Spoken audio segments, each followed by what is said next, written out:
Pride and Prejudice by Jane Austen. An audiobook recorded for Mia Woods. Happy Valentines, happy Christmas. I love you. Chapter 1. It is a truth universally acknowledged that a single man in possession of a good fortune must be in want of a wife. However little known the feelings or views of such a man may be on his first entering a neighbourhood, this truth is so well fixed in the minds of the surrounding families that he is considered as the rightful property of someone or other of their daughters. "My dear Mr. Bennet," said his lady to him one day, "have you heard that Netherfield Park is let at last?" Mr. Bennet replied that he had not. "But it is," returned she, "for Miss Long has just been here, and she told me all about it." Mr. Bennet made no answer. "Do not you want to know who has taken it?" cried his wife impatiently. "You want to tell me, and I have no objection to hearing it." This was invitation enough. "Why, my dear, you must know. Miss Long says that Netherfield is taken by a young man of large fortune from the north of England, that he came down on Monday in a chaise and four to see the place, and was so much delighted with it, that he agreed with Mr. Morris immediately, that he is to take possession before Michaelmas, and some of his servants are to be in the house by the end of the week." "What is his name?" "Bingley." "Is he married or single?" "Oh, single, my dear, to be sure.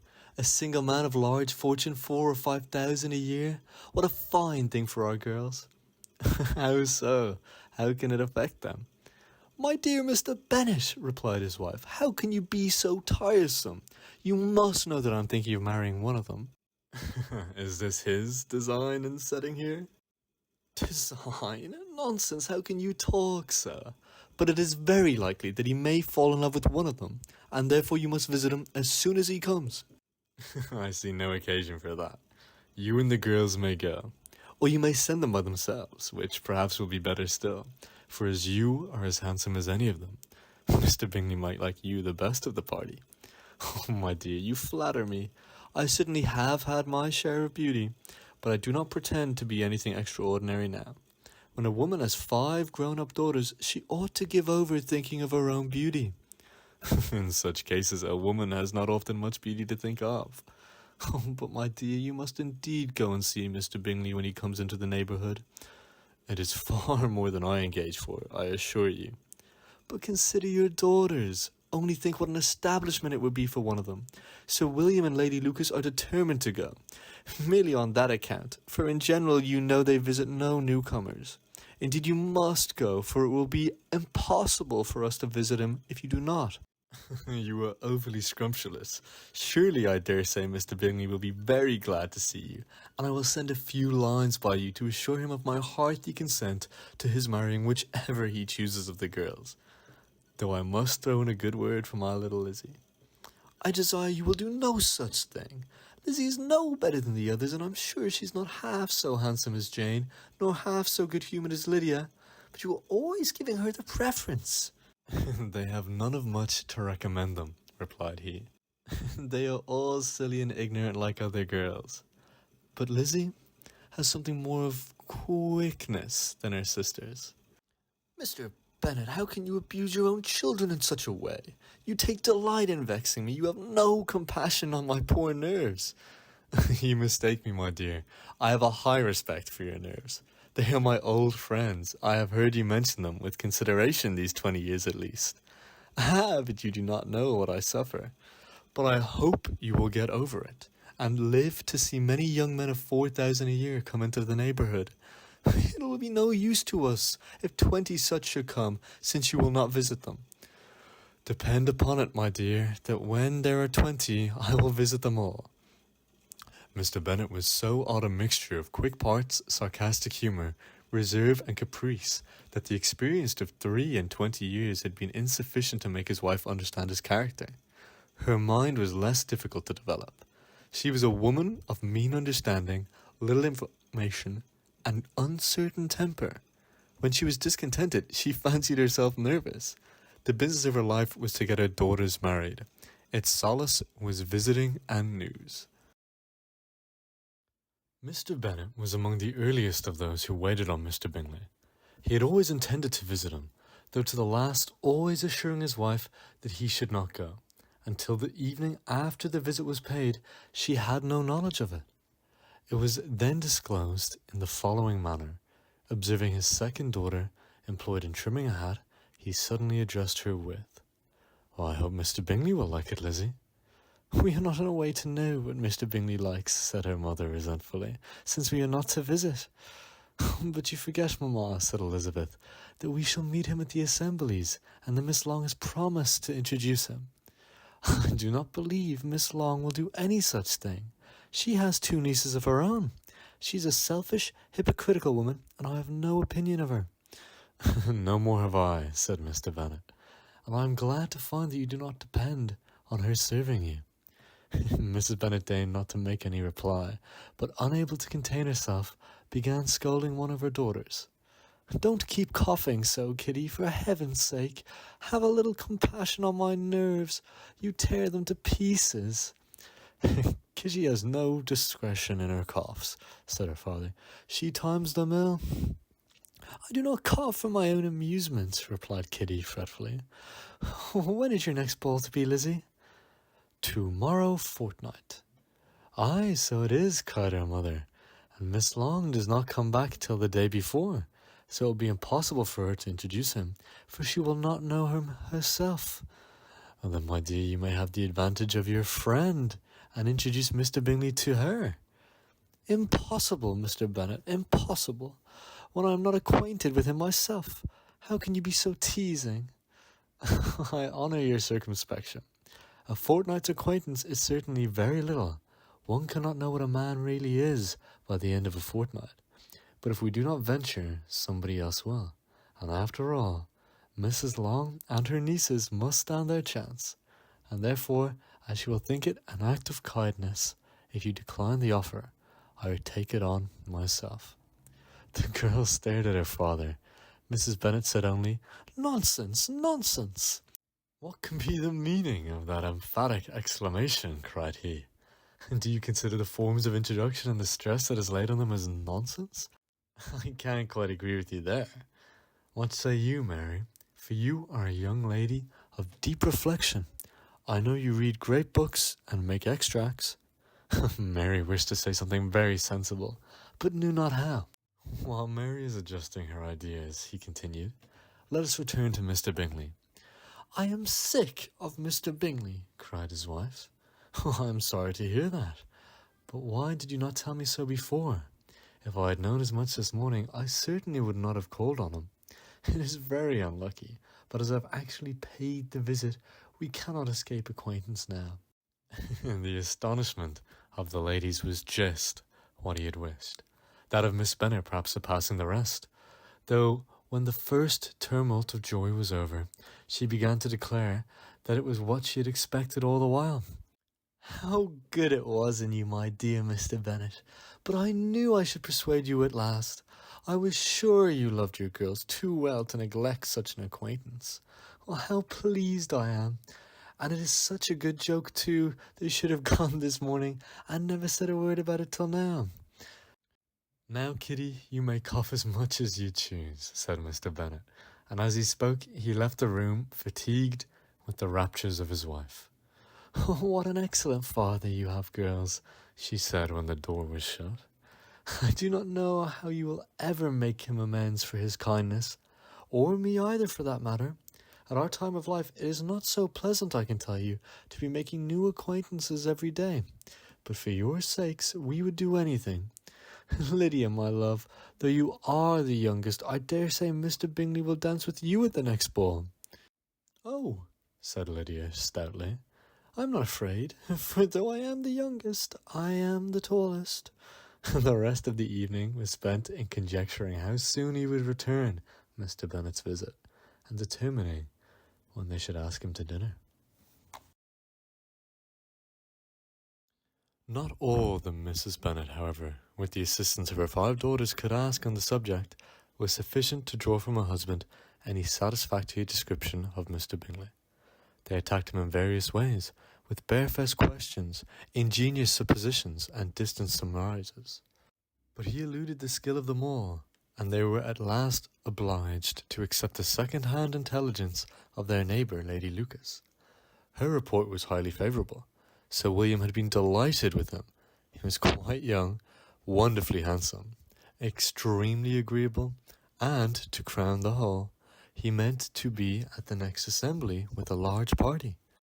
Nothing could be more delightful. To be fond of dancing was a certain step towards falling in love, and very lively hopes of Mr. Bingley's heart were entertained. "If I can see but one of my daughters happily settled at Netherfield," said Mrs. Bennet to her husband, "and all the others equally well married, I shall have nothing to wish for." In a few days Mr. Bingley returned Mr. Bennet's visit, and sat about 10 minutes with him in his library. He had entertained hopes of being admitted to the side of the young ladies, of whose beauty he had heard much about, but he saw only the father.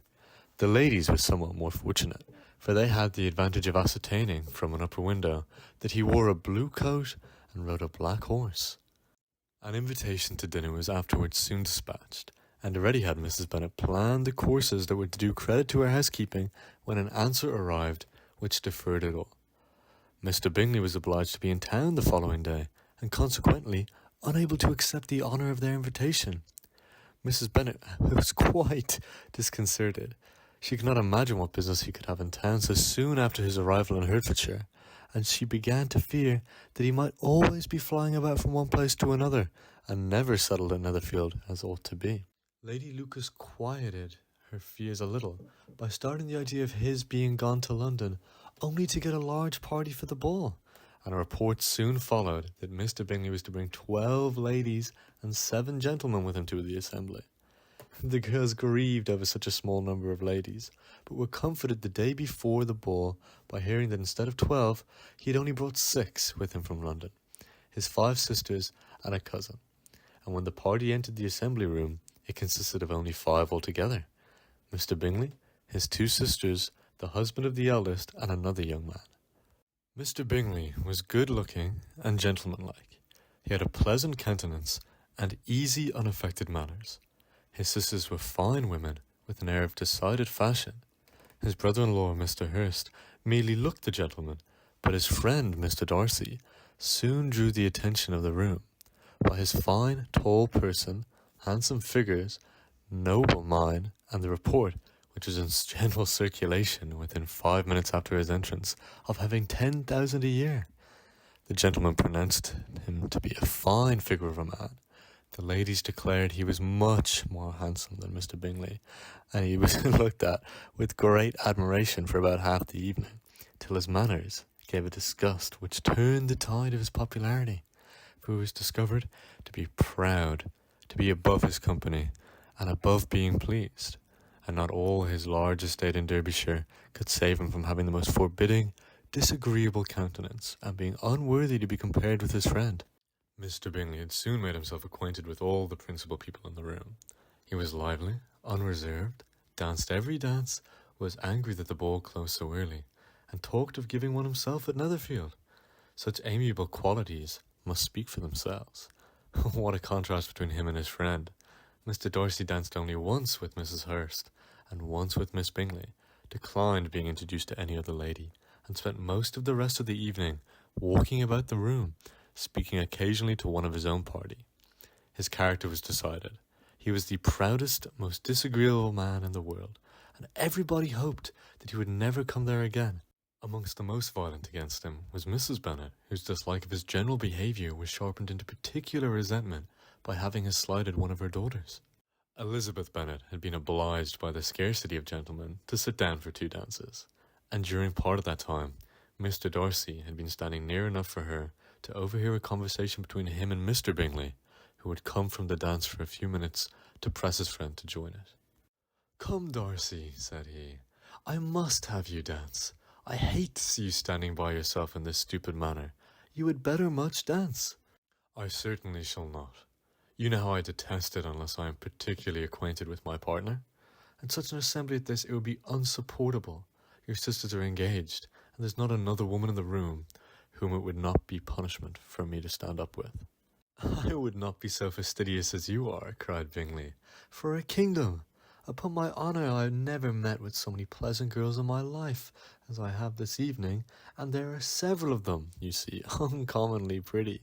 You are dancing with the only handsome girl in the room, said Mr. Darcy, looking at the eldest Miss Bennet.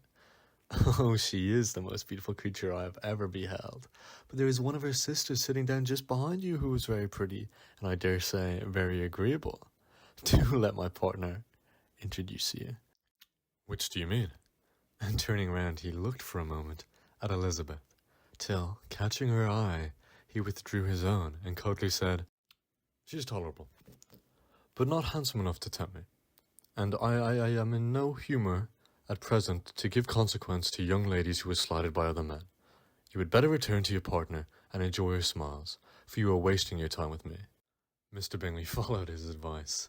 Mr. Darcy walked off, and Elizabeth remained with no very cordial feelings towards him. She told the story, however, with great spirit among her friends, for she had a lively, playful disposition which delighted in anything ridiculous. The evening altogether passed off pleasantly to the whole family.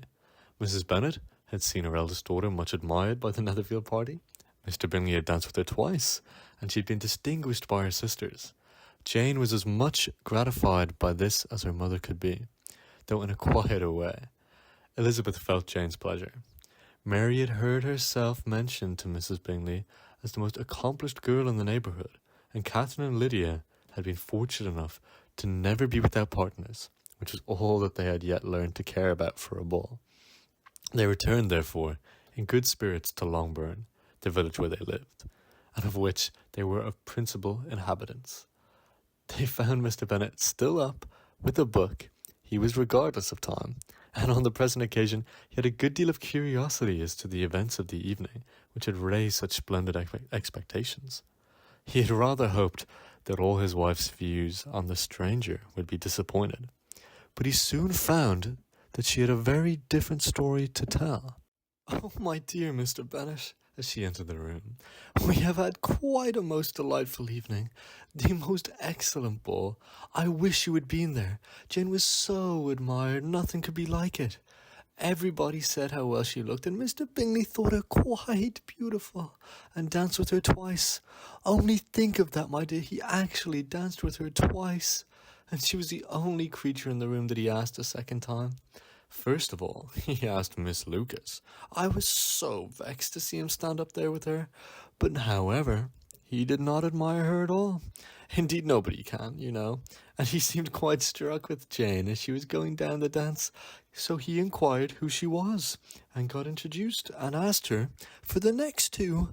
Then the 2/3 he danced with Miss King, and 2/4 with Maria Lucas, and the 2/5 with Jane again, and the 2/6 with Lizzie, and the Boulanger. If he had any compassion for me, cried her husband impatiently, he would not have danced half so much. For God's sake, say no more of his partners. Oh, that he had sprained his ankle in the first dance. Oh, my dear, continued Mrs. Bennet, I am quite delighted with him. He is so excessively handsome, and his sisters are charming women. I have never in my life seen anything more elegant than their dresses. I dare say the laces upon Mrs. Hurst's gown. Here she was interrupted again. Mr. Bennet protested against any description of finery. She was therefore obliged to seek another branch of the subject, and related with much bitterness of spirit and some exaggeration the shocking rudeness of Mr. Darcy. But I can assure you, she added, that Lizzie does not lose so much by not suiting his fancy, for he is a most disagreeable, horrid man, not at all worth pleasing, so high and so conceited that there was no enduring him.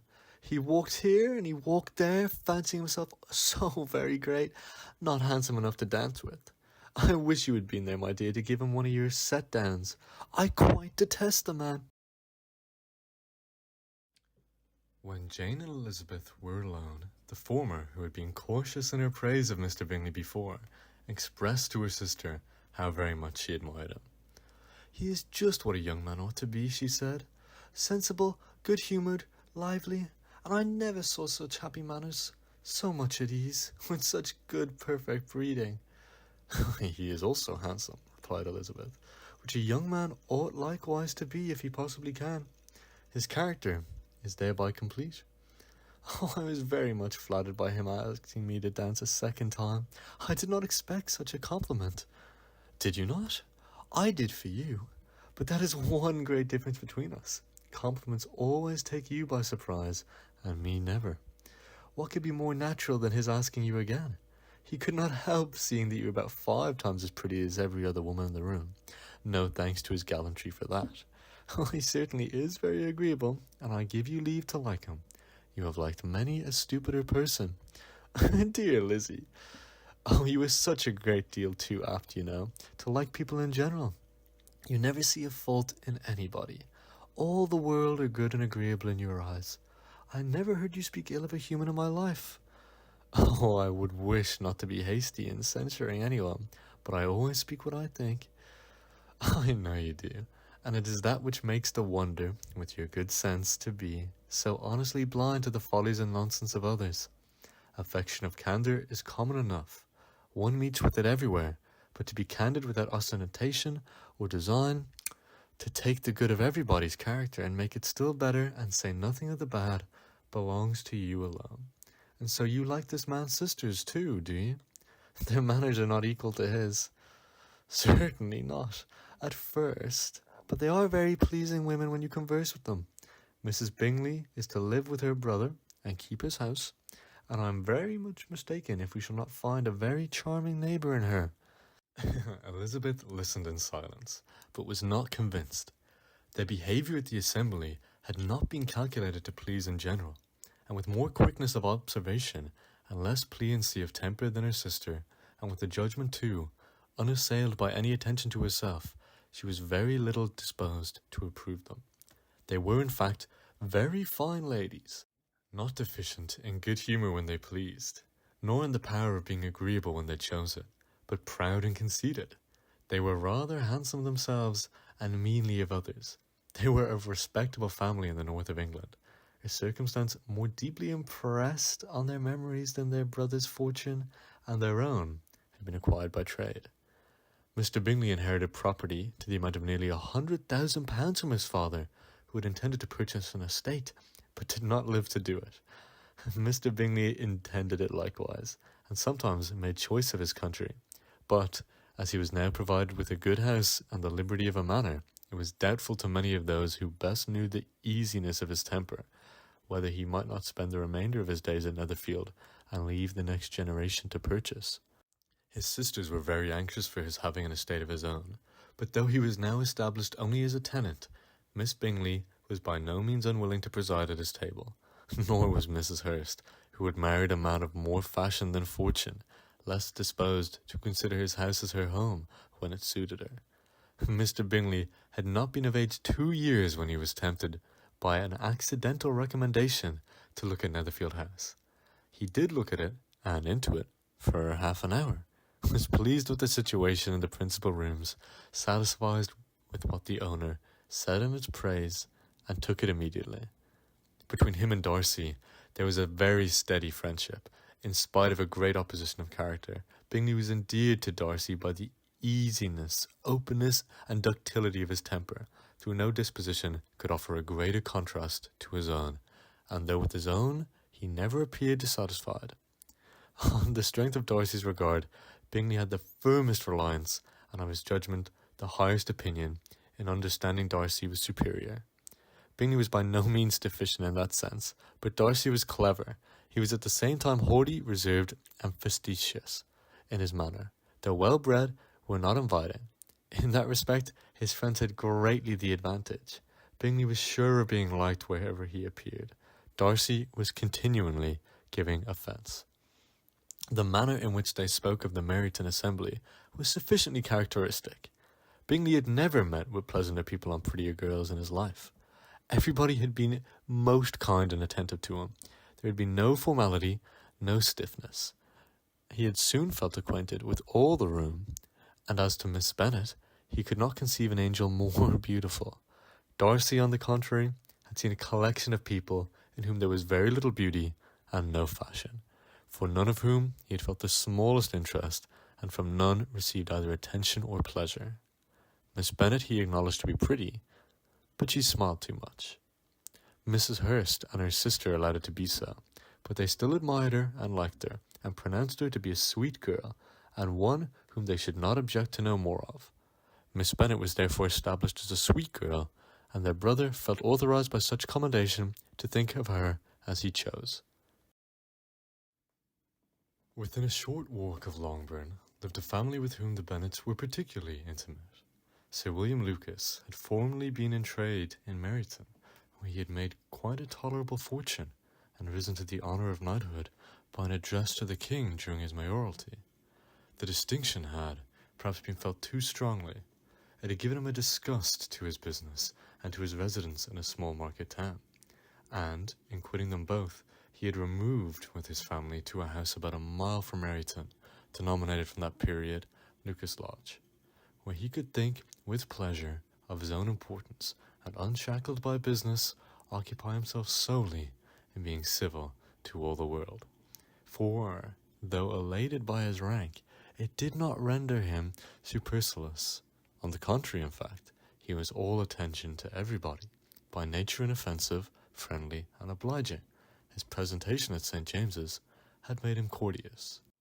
Lady Lucas, on the other hand, was a very good kind of woman, not too clever to be a valuable neighbour to Mrs. Bennet. They had several children. The eldest of them, a sensible, intelligent young woman, about 27, was Elizabeth's intimate friend.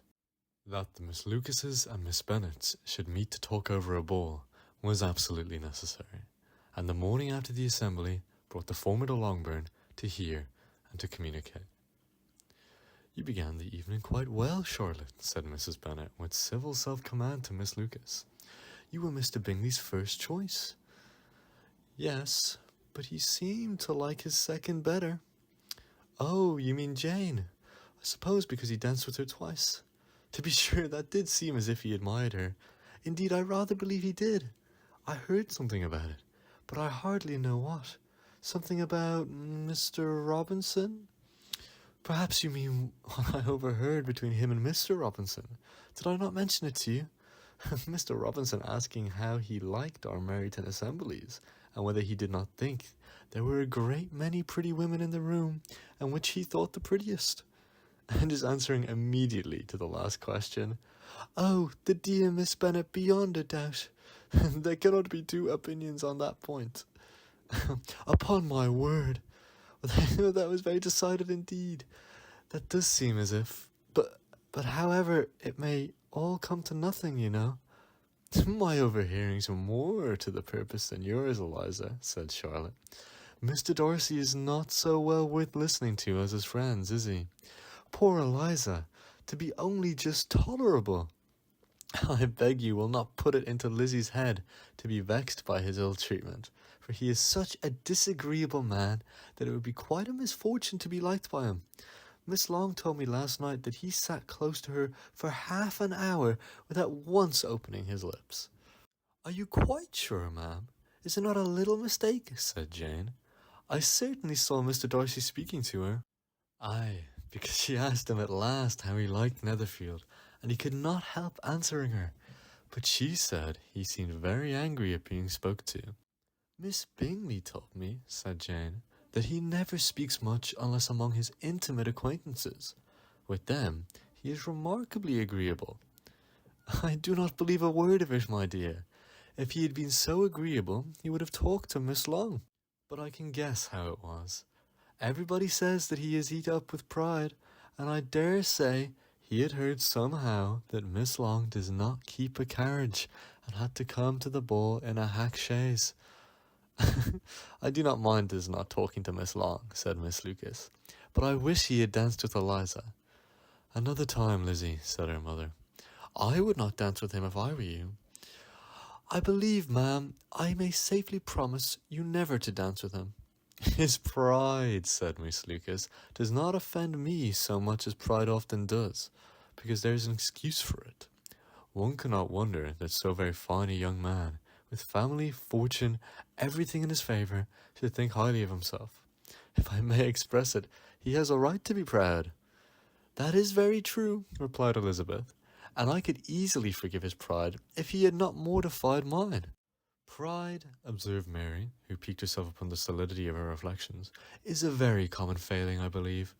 By all that I have ever read, I am convinced that it is very common indeed, that human nature is particularly prone to it, and that there are very few of us who do not cherish a feeling of self-complacency on the score of some quality or other, real or imaginary. Vanity and pride are different things, though the words are often used synonymously. A person may be proud without being vain. Pride relates to more to our own opinion of ourselves. Vanity to what we would have others think of us. "If I were as rich as Mr. Darcy," cried a young Lucas who came with his sisters, "I should not care how proud I was. I would keep a pack of foxhounds and drink a bottle of wine every day." "Then you would drink a great deal more than you ought," said Mrs. Bennet, "and if I were to see you at it, I should take away your bottle directly." The boy protested that she should not. She continued to declare that she would, and the argument ended only with the visit. The ladies of Longbourn soon waited on those of Netherfield. The visit was returned in due form. Miss Bennet's pleasing manners grew on the good will of Mrs. Hurst and Miss Bingley, and though the mother was found to be intolerable, and the youngest sisters not worth speaking to, a wish of being better acquainted with them was expressed towards the two eldest. By Jane this attention was received with the greatest pleasure, but Elizabeth still saw superciliousness in their treatment of everybody, hardly excepting even her sister, and could not like them. Though their kindness to Jane, such as it was, had a value, as arising, in all probability, from their influence of their brother's admiration, it was generally evident, whenever they met, that he did admire her, and to her it was equally evident that Jane was yielding to the preference which she had begun to entertain for him from the first, and was in a way to be very much in love. But she considered with pleasure that it was not likely to be discovered by the world in general, since Jane united with great strength of feeling, a composure of temper, and a uniform cheerfulness of manner, which would guard her from the suspicions of the impertinent. She mentioned this to her friend, Miss Lucas. "It may perhaps be pleasant," replied Charlotte, "to be able to impose on the public in such a case, but it is sometimes a disadvantage to be so very guarded. If a woman conceals her affection with the same skill from the object of it, she may lose the opportunity of fixing him, and it will be then a poor consolation to believe the world equally in dark. There is so much gratitude or vanity in every attachment that it is not safe to leave any to itself. We can all begin freely, a slight preference is natural enough, but there are very few of us who have heart enough to be really in love without encouragement. In 9 cases out of 10, a woman had better show more affection than she feels. Bingley likes your sister, undoubtedly, but he may never do more than like her, if she does not help him on. But she does help him on, as much as her nature will allow it. If I can perceive her regard for him, he must be a simpleton indeed not to discover it too. Remember, Eliza, that he does not know Jane's disposition as you do. But if a woman is partial to a man, and does not endeavour to conceal it, he must find it out. Perhaps he must, if he sees enough of her. But though Bingley and Jane meet tolerably often, it is never for many hours together, and as they always see each other in large mixed parties, it is impossible that every moment should be employed in conversing together. Jane should therefore make the most of every half hour in which she can command his attention. When she is secure of him, there will be leisure for falling in love as much as she chooses. Your plan is a good one, replied Elizabeth, where nothing is in question but the desire of being well married. And if I were determined to get a rich husband, or any husband, I dare say I should adopt it. But these are not Jane's feelings. She is not acting by design. As yet she cannot even be certain of the degree of her own regard, nor of its reasonableness. She has known him only a fortnight. She danced 4 dances with him at Meryton. She saw him one morning at his own house, and has since dined in company with him 4 times. This is not quite enough to make her understand his character. Not as you represent it. Had she merely dined with him, she might only have discovered whether he had a good appetite. But you must remember that 4 evenings have been also spent together, and 4 evenings may do a great deal. Yes, these 4 evenings have enabled them to ascertain that they both like Venton better than commerce, but with respect to any leading characteristic, I do not imagine that much has been unfolded. Well, said Charlotte, I wish Jane success with all my heart, and if she were married to him tomorrow, I should think she has a good chance of happiness, as if she were to be studying his character for a 12th month. Happiness in marriage is entirely a matter of chance. If the disposition of the parties are ever so well known to each other, or ever so similar beforehand, it does not advance their fealty in the least. They always continue to grow sufficiently, unlike afterwards, to have their share of vexation, and it is better to know as little as possible of the defects of the person with whom you are to pass your life. You make me laugh, Charlotte, but it is not sound. You know it is not sound, and that you would never act in this way yourself. Occupied in observing Mr. Bingley's attention to her sister, Elizabeth was far from suspecting that she was herself becoming an object of some interest in the eyes of his friend. Mr. Darcy had at first scarcely allowed her to be pretty. He had looked at her without admiration at the ball, and when they next met, he looked at her only to criticize. But no sooner had he made it clear to himself and his friends that she had hardly a good feature on her face, than he began to find it was rendered uncommonly intelligent by the beautiful expression of her dark eyes. To this discovery succeeded some others equally mortifying, though he had detected with a critical eye more than one failure of perfect symmetry in her form. He was forced to acknowledge her figure to be light and pleasing, and in spite of his asserting that her manners were not those of the fashionable world, he was caught by their easy playfulness. Of this she was perfectly unaware. To her, he was only the man who made himself agreeable nowhere, and who had not thought her handsome enough to dance with. He began to wish to know more of her, and as a step towards conversing with her himself, attended to her conversation with others. His doing so drew her notice. It was at Sir William Lucas's, where a large party was assembled. "What does Mr. Darcy mean," she said to Charlotte, "by listening to my conversation with Colonel Forster?" "That is a question only Mr. Darcy can answer. But if he does it any more, I shall certainly let him know that I see what he is about. He has a very satirical eye, and if I do not begin by being impertinent myself, I shall soon grow afraid of him." On his approaching of them soon afterwards, though without seeming to have any intention of speaking, Miss Lucas defied her friend to mention such a subject to her, which immediately provoking Elizabeth to do it, she turned to him and said, "Do you not think, Mr. Darcy, that I expressed myself uncommonly well just now, when I was teasing Colonel Forster to give us a ball at Meryton?" "With great energy, but it is a subject which always makes a lady energetic. You were severe on us." "It'll be her turn soon to be teased," said Miss Lucas. "I am going to open the instrument, Eliza. You know what follows." "You're a very strange creature by way of a friend, always wanting me to play and sing before anybody and everybody. If my vanity had taken a musical turn, you would have been invaluable. But as it is, I would really rather not sit down before those who must be kept in habit of hearing the very best performers." On Miss Lucas's persevering, however, she added, "Very well, if it must be so, it must," and gravely glancing at Mr. Darcy, "There is a very fine old saying, which everybody here is of course familiar with.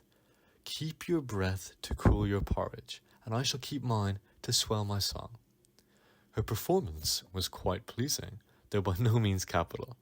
After a song or two, and before she could reply to the entreaties of several that she would sing again, she was eagerly succeeded at the instrument by her sister Mary, who, having in consequence of being the only plain one in the family, worked hard for her knowledge and accomplishments, was always impatient for display. Mary had neither genius nor taste, and though vanity had given her application, it had given her likewise a pedantic air, a conceited manner, which would have injured a higher degree of excellence that she had reached. Elizabeth, easy and unaffected, had been listened to with much more pleasure, though not playing half so well, and Mary, at the end of her long concerto, was glad to purchase praise and gratitude by Scotch and Irish airs, at the request of her youngest sisters, who with some of the Lucases and 2 or 3 of the officers joined eagerly in dancing at one end of the room. Mr. Darcy stood near them in silent indignation at such a mode of passing this evening, to the exclusion of all conversation, and was too much engrossed by his own thoughts to perceive that Sir William Lucas was his neighbour, till Sir William began.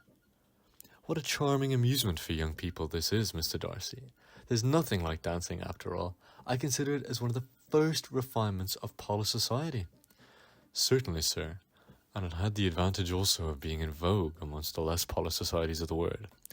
Every savage can dance. Sir William only smiled.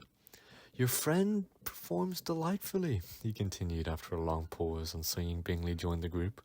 And I doubt not that you are an adept in the science yourself, Mr. Darcy. You saw me dance at Meryton, I believe, sir. Yes, indeed, and received no inconsiderable pleasure from the sight. Do you often dance at St. James's? Never, sir. Do you not think it would be a proper compliment to the place? It is a compliment which I never pay to any place if I can avoid it. You have my house in town, I conclude? Mr. Darcy bowed. I had once some thoughts of fixing in town myself, for I am fond of superior society, but I did not feel quite certain that the air of London would agree with Lady Lucas. He paused in hopes of an answer, but his companion was not disposed to make any, and Elizabeth, at that instant moving towards him, he was struck with the notion of doing a very gallant thing, and called out to her. My dear Miss Eliza, why are you not dancing? Said Mr. Darcy.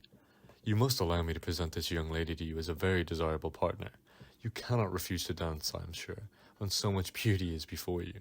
And taking her hand, he would have given it to Mr. Darcy, who, though extremely surprised, was not unwilling to receive it, when she instantly drew back, and said with some discomposure to Sir William, Indeed, sir, I have not the least intention of dancing. I entreat you not to suppose that I move this way in order to beg for a partner. Mr. Darcy, with grave propriety, requested to be allowed the honour of her hand, but in vain. Elizabeth was determined, nor did Sir William at all shake her purpose by his attempted persuasion. You excel so much in the dance, Miss Eliza, that it is cruel to deny me the happiness of seeing you, and though this gentleman dislikes the amusement in general, he can have no objection, I am sure, to oblige us for 1/2 hour. Mr. Darcy is all politeness, said Elizabeth, smiling. He is indeed, but consider this inducement, my dear Eliza. We cannot wonder at his complaisance, for who would object to such a partner? Elizabeth looked archy and turned away. Her resistance had not injured her with the gentleman, and he was thinking of her with some complacency, when thus accosted by Miss Bingley. I can guess the subject of your review. I should imagine not. You were considering how insupportable it would be to pass many evenings in this manner, in such society, and indeed I am quite of your opinion. I was never more annoyed. The insipidity, and yet the noise, the nothingness, and yet the self-importance of all these people. What would I give to hear your strictures on them? Your conjecture is totally wrong, I assure you. My mind is more agreeably engaged. I have been meditating on the very great pleasure which a pair of fine eyes in the face of a pretty woman can bestow. Miss Bingley immediately fixed her eyes on his face, and desired he would tell her what lady had the credit of inspiring such reflections. Mr. Darcy replied with great intrepidity, Miss Elizabeth Bennet. Miss Elizabeth Bennet? Repeated Miss Bingley. I am all astonishment. How long has she been such a favourite? And pray, when am I to wish you joy? That is exactly the question which I expected you to ask. A lady's imagination is very rapid. It jumps from admiration to love, from love to matrimony, in a moment. I knew you'd be wishing me joy. Nay, if you are so serious about it, I shall consider the matter as absolutely settled. You will have a charming mother-in-law indeed, and of course she will always be at Pemberley with you. He listened to her with perfect indifference. When she chose to entertain herself in this manner, and as his composure convinced her that all was safe, her wit flowed along. Mr. Bennet's property consisted almost entirely in an estate of 2,000 a year, which unfortunately for his daughters was entailed in default of heirs male on a distant relation, and their mother's fortune, though ample for her situation in life, could but ill supply the deficiency of his. Her father had been an attorney in Meryton, and had left her £4,000. She had a sister married to Mr. Phillips, who had been a clerk to their father, and succeeded him in the business, and the brother settled in London in a respectable line of trade. The village in Longbourn was only 1 mile from Meryton, a most convenient distance for the young ladies, who were usually tempted thither 3 or 4 times a week to pay their duty to their aunt, and to the milliner's shop just over the way. The 2 youngest of the family, Catherine and Lydia, were particularly frequent in these attractions. Their minds were more vacant than their sisters', and when nothing better offered, A walk to Meryton was necessary to amuse their morning hours and furnish conversation for the evening.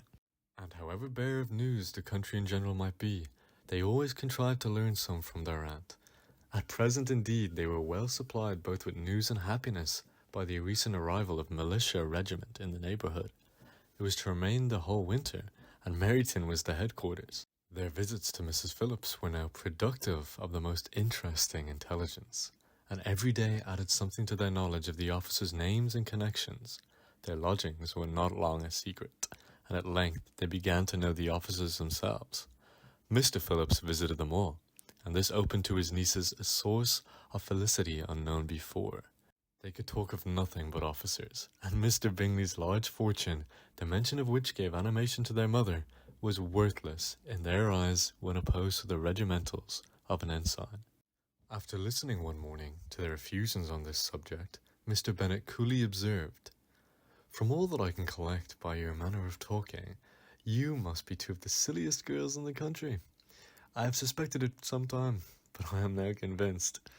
And Catherine was disconcerted, and made no answer. But Lydia, with perfect indifference, continued to express her admiration of Captain Carter, and her hopes of seeing him in the course of the day, and she was going, the next morning, to London. "I am astonished, my dear," said Mrs. Bennet, "that you should be so ready to think your own children silly. If I wish to think slightingly of anybody's children, it should not be of my own. If my children are silly, I must hope to always be sensible of it." "Yes, but as it happens, they are all of them very clever." This is the only point I flatter myself on which we do not agree. I had hoped that our sentiments coincided in every particular, but I must so far differ from you as to think our two youngest daughters uncommonly foolish. My dear Mr. Bennet, you must not expect such girls to have the sense of their father and mother. When they get to our age, I dare say they will not think about officers any more than we do. I remember the time when I liked a red coat myself very well, and indeed, so I still do in my heart. And if a smart young colonel with 5,000 or 6,000 a year should want one of my girls, I shall not say nay to him. And I thought Colonel Forster looked very becoming the other night at Sir William's in his regimentals." "Mamma," cried Lydia, "my aunt says that Colonel Forster and Captain Carter do not go so often to Miss Watson's as they did when they first came. She sees them now very often standing in Clark's library." Mrs. Bennet was prevented replying by the entrance of the footman with a note for Miss Bennet. It came from Netherfield, and the servant waited for an answer. Mrs. Bennet's eyes sparkled with pleasure, and she was eagerly calling out, while her daughter read. "Well, Jane, who is it from? What is it about? What does it say? Well, Jane, make haste and tell us. Make haste, my love." "It is from Mr. Bingley," said Jane, and then read it aloud. "My dear friend, if you are not so compassionate as to dine today with Louisa and me, we shall be in danger of hating each other for the rest of our lives. For a whole day, tete-a-tete, between two women can never end without quarrel. Come as soon as you can on the receipt of this. My brother and the gentleman are to dine with the officers. Yours ever, Caroline Bingley." "With the officers!" cried Lydia. "I wonder my aunt did not tell us of that." "Dining out," said Mrs. Bennet. "That is very unlucky." "Can I have the carriage?" said Jane. "Oh, no, my dear. You had better go on horseback, because it seems likely to rain, and then you must stay all night." "That would be a good scheme," said Elizabeth, "if you were sure that they would not offer to send her home." "Oh, but the gentlemen will have Mr. Bingley's chaise to go to Meryton, and the Hursts have no horses to theirs. I'd much rather go on the coach." "But, my dear, your father cannot spare the horses, I am sure. They are wanted in the farm. Mr. Bennet, are they not?" "They are wanted in the farm much oftener than I can get them." "But if you have got them today," said Elizabeth, "my mother's purpose will be answered." She did at last extort from her father an acknowledgment that the horses were engaged. Jane was therefore obliged to go on horseback, and her mother attended her to the door with many cheerful prognostics of a bad day. Her hopes were answered. Jane had not been long gone before it rained hard. Her sisters were uneasy for her, but her mother was delighted. The rain continued the whole evening without intermission. Jane certainly could not come back. "This was a lucky idea of mine indeed," said Mrs. Bennet, more than once, as if the credit of making it rain was all her own. Till the next morning, however, she was not aware of all the felicity of her contrivance. Breakfast was scarcely over when a servant from Netherfield brought the following note for Elizabeth. "My dearest Lizzie, I find myself very unwell this morning, which I suppose is to be imputed to my getting wet through yesterday. My kind friends will not hear of my returning home till I am better. They also insist on my seeing of Mr. Jones. Therefore, do not be alarmed if you should hear of his having been to me, and excepting a sore throat and a headache, there is not much the matter with me. Yours, etc." "Well, my dear," said Mr. Bennet, when Elizabeth had read the note aloud, "if your daughter should have a dangerous fit of illness, if she should die, it would be a comfort to know that it was all in pursuit of Mr. Bingley and under your orders." "Oh, I am not also afraid of her dying. People do not die of trifling colds. She'll be taken good care of. As long as she stays there, it is all very well. I would go and see her if I could have the carriage." Elizabeth, feeling really anxious, determined to go to her, though her carriage was not to be had, and she was no horsewoman. Walking was her only alternative. She declared her resolution. "How can you be so silly," cried her mother, "as to think of such a thing in all this dirt? You will not be fit to be seen when you get there." "I shall be very fit to see Jane, which is all I want." "Is this a hint to me, Lizzie," said her father, "to send for the horses?" "No, indeed. I do not wish to avoid the walk. The distance is nothing when one has motive. Only 3 miles. I shall be back by dinner." "I admire the activity of your benevolence," observed Mary, "but every impulse of feeling should be guided by reason, and in my opinion, exertion should always be in proportion to what is required." "We will go as far as Meryton with you," said Catherine and Lydia. Elizabeth accepted their company, and the 3 young ladies set off together. "If we make haste," said Lydia, as they walked along, "perhaps we may see something of Captain Carter before he goes." In Meryton they parted. The 2 youngest repaired to the lodgings of one of the officers' wives, and Elizabeth continued her walk alone, crossing field after field at a quick pace, jumping over stiles and springing over puddles with impatient activity, and finding herself at last within view of the house, with weary ankles, dirty stockings, and a face glowing with the warmth of exercise. She was shown into the breakfast parlour, where all but Jane were assembled, and where her appearance caused a great deal of surprise. That she should have walked 3 miles so early in the day in such dirty weather, and by herself, was almost incredible to Mrs. Hurst and Miss Bingley, and Elizabeth was convinced that they had held her in contempt for it. She was received, however, very politely by them, and in their brother's manners there was something better than politeness. There was good humour and kindness. Mr. Darcy said very little, and Mr. Hurst nothing at all. The former was divided between admiration of the brilliancy which exercise had given to her complexion, and doubt as to the occasions justifying her coming so far alone. The latter was thinking only of his breakfast. Her inquiries after her sister were not very favourably answered. Miss Bennet had slept ill, and though up, was very feverish, and not well enough to leave her room. Elizabeth was glad to be taken to her immediately, and Jane, who had only been withheld by the fear of giving alarm or inconvenience from expressing in her note how much she longed for a visit, was delighted at her entrance. She was not equal, however, to much conversation, and when Miss Bingley left them together, they could attempt little besides expressions of gratitude for the extraordinary kindness she was treated with.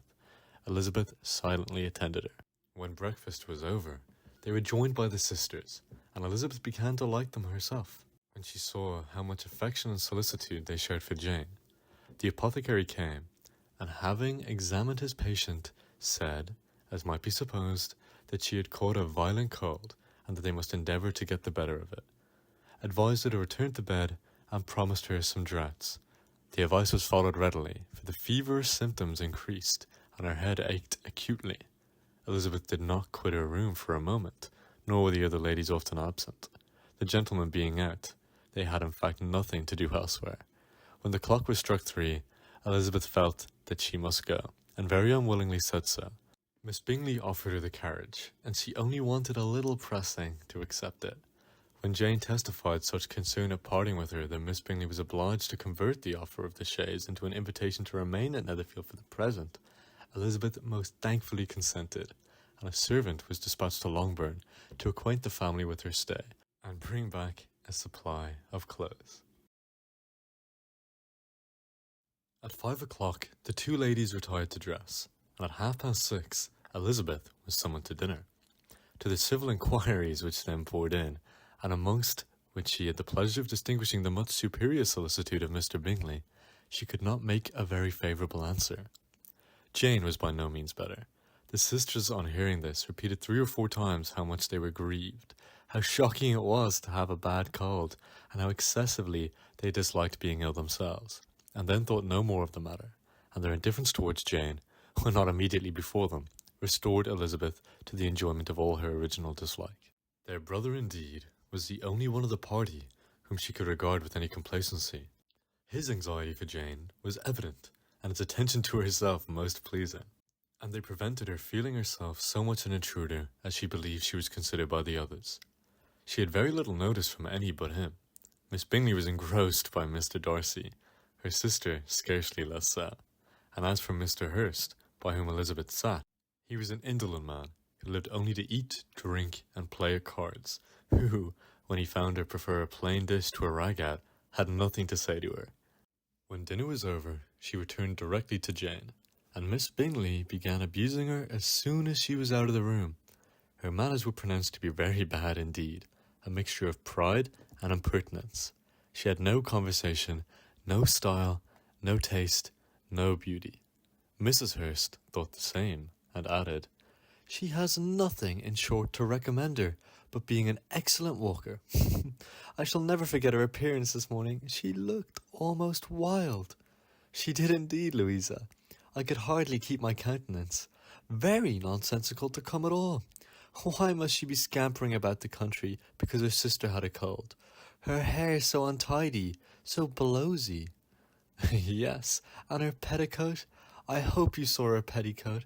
6 inches deep in the mud, I am absolutely certain, and the gown which had been let down to hide it, not doing its office." "Your picture may be very exact, Louisa," said Bingley, "for this is all lost upon me. I thought Miss Elizabeth Bennet looked remarkably well when she came into the room this morning. Her dirty petticoat quite escaped my notice." "You observed it, Mr. Darcy, I am sure," said Miss Bingley, "and I am inclined to think that you would not wish to see your sister make such an exhibition." "Certainly not." "To walk 3 miles, or 4 miles, or 5 miles, or whatever it is, above her ankles in dirt, and alone, quite alone. What could she mean by it? It seems to me to show an abominable sort of conceited independence, a most country town indifference to decorum." "It shows an affection for her sister that is very pleasing," said Bingley.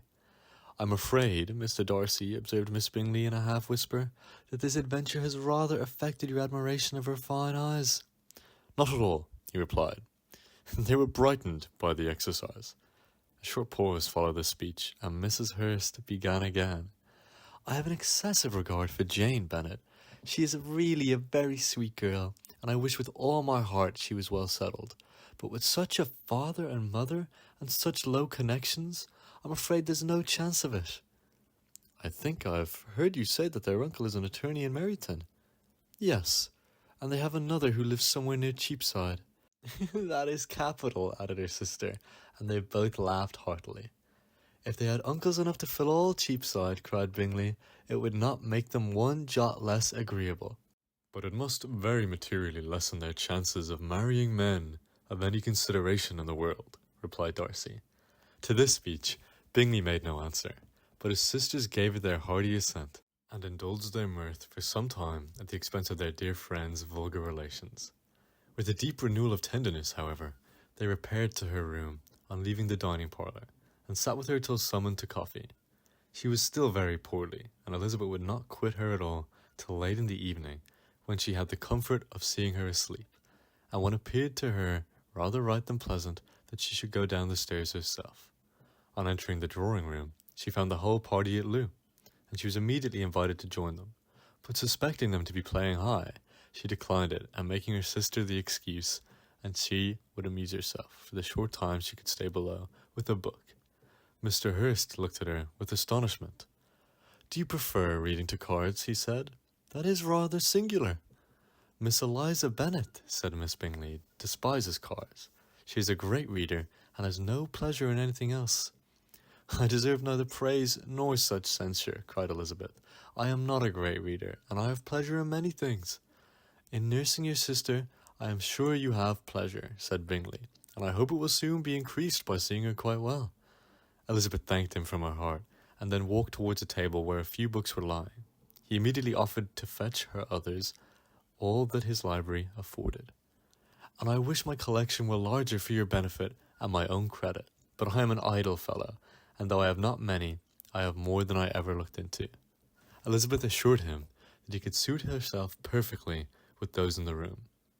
I am astonished, said Miss Bingley, that my father should have left so small a collection of books. What a delightful library you have at Pemberley, Mr. Darcy. It ought to be good, he replied. It had been the work of many generations. And then you have added so much to it yourself. You are always buying books.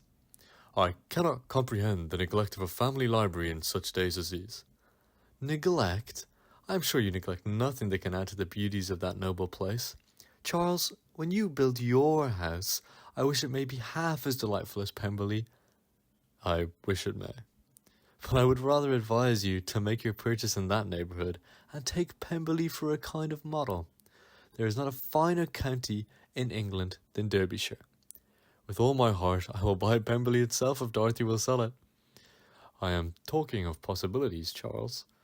Upon my word, Caroline, I should think it more possible to get Pemberley by purchase than by imagination. Elizabeth was so much caught by what passed as to leave a very little attention for her book, and soon laying it wholly aside, she drew near the card table and stationed herself between Mr. Bingley and his eldest sister to observe the game. Is Mr. Darcy much grown since the spring? Said Miss Bingley. Will she be as tall as I am? I think she will. She is now about Miss Elizabeth Bennet's height, or rather taller. How I long to see her again. I never met with anybody who delighted me so much. Such a countenance, such manners, and so extremely accomplished for her age. Her performance on the pianoforte is exquisite. It is amazing to me, said Bingley, how young ladies can have patience to be very accomplished as all they are. All young ladies accomplished, my dear Charles, what do you mean? Yes, all of them, I think. They all paint tables, cover screens, and net purses. I scarcely know anyone who cannot do all this, and I'm sure I never heard a young lady spoken of for the first time without being informed that she was very accomplished. Your list of the common extent of accomplishments, said Darcy, has too much truth. The word is applied to many a woman who deserves it no otherwise than by netting a purse or covering a screen. But I am very far from agreeing with you in your estimation of ladies in general. I cannot boast of knowledge more than half a dozen in the whole range of my acquaintances that are really accomplished. Nor I am sure, said Miss Bingley. Then, observed Elizabeth, you must comprehend a great deal in your idea of an accomplished woman. Yes, I do comprehend a great deal in it. Oh, certainly, cried a faithful assistant. No one can really be esteemed accomplished who does not greatly surpass what is usually met with. A woman must have a thorough knowledge of music, singing, drawing, dancing, and the modern languages to deserve the word. And besides all this, she must possess a certain something in her air and manner of walking, the tone of her voice, her address and expressions, or the word will be but half deserved. All this she must possess, added Darcy, and to all she must yet add something more substantial in the improvement of her mind by extensive reading. I am no longer surprised at your knowing only 6 accomplished women. I rather wonder now at you knowing any. Are you so severe upon your own sex as to doubt the possibility of all this? I never saw such a woman. I never saw such capacity and taste and application and elegance as you describe, united. Miss Hurst and Miss Bingley both cried out against the injustice of her implied doubt, and were both protesting that they knew many women who answered this description, when Mr. Hurst called them to order, with bitter complaints of their intention to what was going forward. As all conversations was thereby at an end, Elizabeth soon afterwards left the room. Eliza Bennet, said Miss Bingley when the door was closed on her, is one of those young ladies who seeks to recommend themselves to the other sex by undervaluing their own, and with many men, I dare say, it succeeds. But in my opinion, it is a paltry device, a very mean art. Undoubtedly, replied Darcy, to whom this remark was clearly addressed. There is a meanness in all the arts which ladies sometimes condescend to employ for captivation. Whatever bears affinity to cunning is despicable. Miss Bingley was not so entirely satisfied with this reply as to continue the subject. Elizabeth joined them again, only to say that her sister was worse, and that she could not leave her. Bingley urged Mr. Jones being sent for immediately, while his sisters, convinced that no country advice could be of any service, recommended an express to town for one of the most eminent physicians.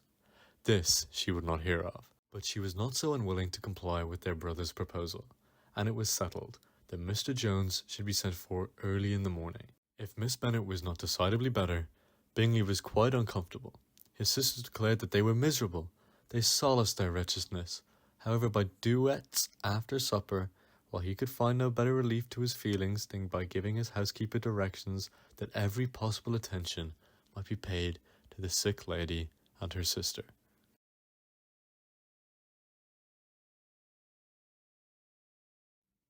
Elizabeth passed the chief of the night in her sister's room, and in the morning had the pleasure of being able to send a tolerable answer to the inquiries which she had very early received from Mr. Bingley by the housemaid, and some time afterwards from the two elegant ladies who waited on her sisters. In spite of this amendment, however, she requested to have a note sent to Longbourn, desiring her mother to visit Jane, and form her own judgment of the situation. The note was immediately dispatched, and its contents as quickly complied with. Mrs. Bennet, accompanied by her two youngest girls, reached Netherfield soon after the family breakfast. Had she found Jane in any apparent danger, Mrs. Bennet would have been very miserable, but being satisfied on seeing that her illness was not alarming, she had no wish of her recovering immediately, and her restoration to health would probably remove her from Netherfield. She would not listen, therefore, to her daughter's proposal of being carried home, neither did the apothecary, who arrived about the same time, think it was at all advisable. After sitting a little while with Jane, on Miss Bingley's appearance and invitation, the mother and three daughters all attended her into the breakfast parlour. Bingley met them with hopes that Mrs. Bennet had not found Miss Bennet worse than she expected. "Indeed I have, sir," was her answer. "She is a great deal too ill to be moved. Mr. Jones says we must not think of moving her. We must trespass a little longer on your kindness." "Removed?" cried Bingley. "It must not be thought of. My sister, I am sure, will not hear of her removal." "You may depend upon it, madam," said Miss Bingley, with cold civility, "that Miss Bennet shall receive every possible attention while she remains with us." Mrs. Bennet was profuse in her acknowledgments. "I am sure," she added, "if it was not for such good friends, I do not know what would become of her, for she is very ill indeed, and suffers a vast deal, though with the greatest patience in the world, which is always the way with her, for she has, without exception, the sweetest temper I have ever met. I often tell my other girls they are nothing to her. You have a sweet room here, Mr. Bingley, and a charming prospect over that gravel walk. I do not know a place in the county that is equal to Netherfield. You will not think of quitting it in a hurry, I hope, though you have but a short lease." "Whatever I do is done in a hurry," replied he, "and therefore, if I should resolve to quit Netherfield, I should probably be off in 5 minutes. At present, however, I consider myself quite fixed here." "That is exactly what I should have supposed of you," said Elizabeth. "You begin to comprehend me, do you?" cried he, turning towards her. "Oh yes, I understand you perfectly. I wish I might take this for a compliment, but to be seen through so easily, I'm afraid, is pitiful. That is as it happens. It does not necessarily follow that a deep, intricate character is more or less estimable than one such as yours." "Lizzie," cried her mother, "remember where you are, and do not run on in the wild manner that you were suffered to do at home."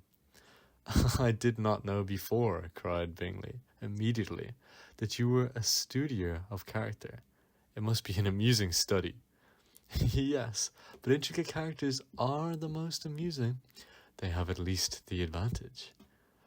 "The county," said Darcy, "can in general supply but few subjects for such a study. In a county neighbourhood you move in a very confined and unvarying society. But people themselves alter so much that there is something new to be observed in them forever. Yes, indeed, cried Mrs. Bennet, offended by his manner of mentioning a country neighbourhood. I assure you there is quite as much of that going on in the country as in town. Everybody was surprised, and Darcy, looking at her for a moment, turned silently away.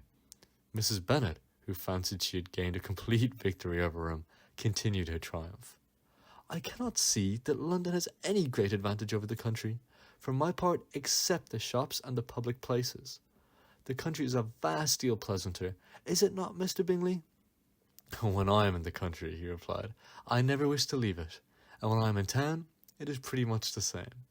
They have each their advantages, and I can be equally happy in either. Aye, but this is because you have the right disposition.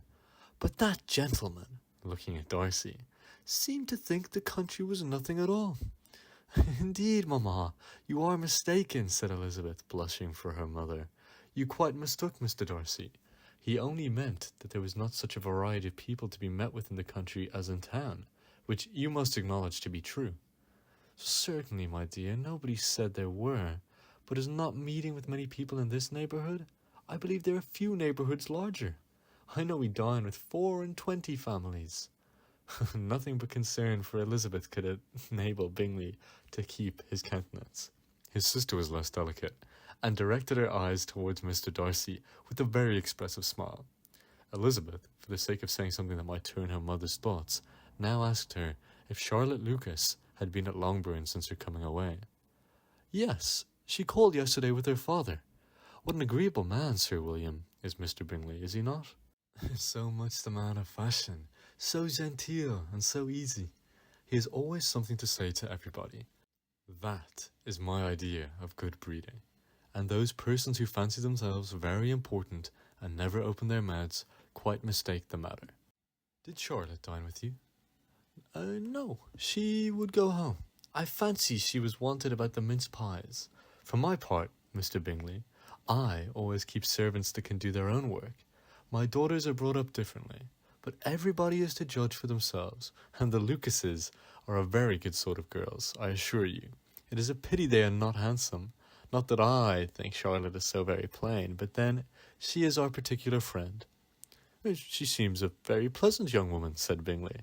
Oh dear, yes, but you must own she is very plain. Lady Lucas herself has often said so, and envied me Jane's beauty. I do not like to boast of my own child, but to be sure, Jane, one does not often see anybody better looking. It is what everybody says.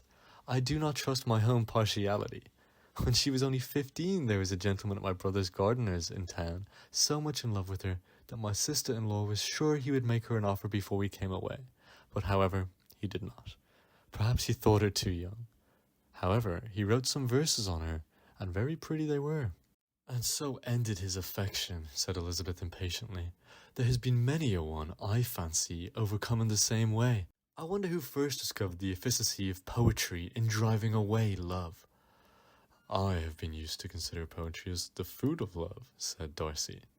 Of a fine, stout, healthy love it may. Everything nourishes what is strong already, but if it be only a slight, thin sort of inclination, I am convinced that one good sonnet will starve it entirely away.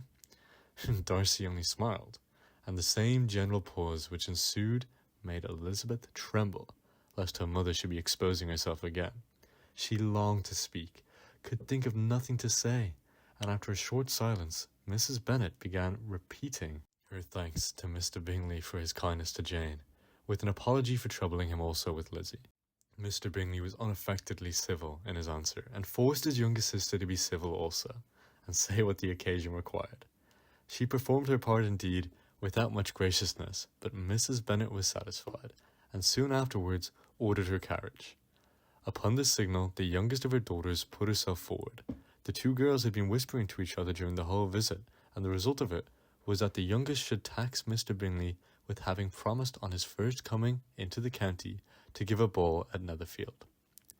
Lydia was a stout, well-grown girl of 15, with a fine complexion and good-humoured countenance, a favourite with her mother, whose affection had brought her into public at an early age.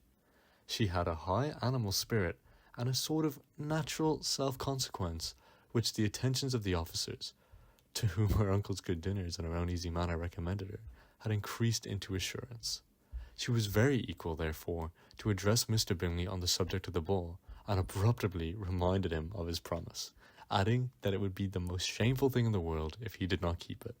His answer to this sudden attack was delightful to his mother dear. I am perfectly ready, I assure you, to keep my engagement, and when your sister is recovered, you shall, if you please, name the very day of the ball. But you would not wish to be dancing while she is ill. Lydia declared herself satisfied. Oh, yes, it would be much better to wait till Jane was well, and by that time, most likely, Captain Carter would be at Meryton again, and when you have given your ball, she added, I shall assist on their giving one also. I shall tell Colonel Forster it would be quite a shame if he does not. Mrs. Bennet and her daughters then departed, and Elizabeth returned instantly to Jane, leaving her own and her relations' behaviour to the remarks of the two ladies and Mr. Darcy, the latter of whom, however, could not be prevailed on to join in their censure of her, in spite of all Mrs. Bingley's witticisms on fine eyes.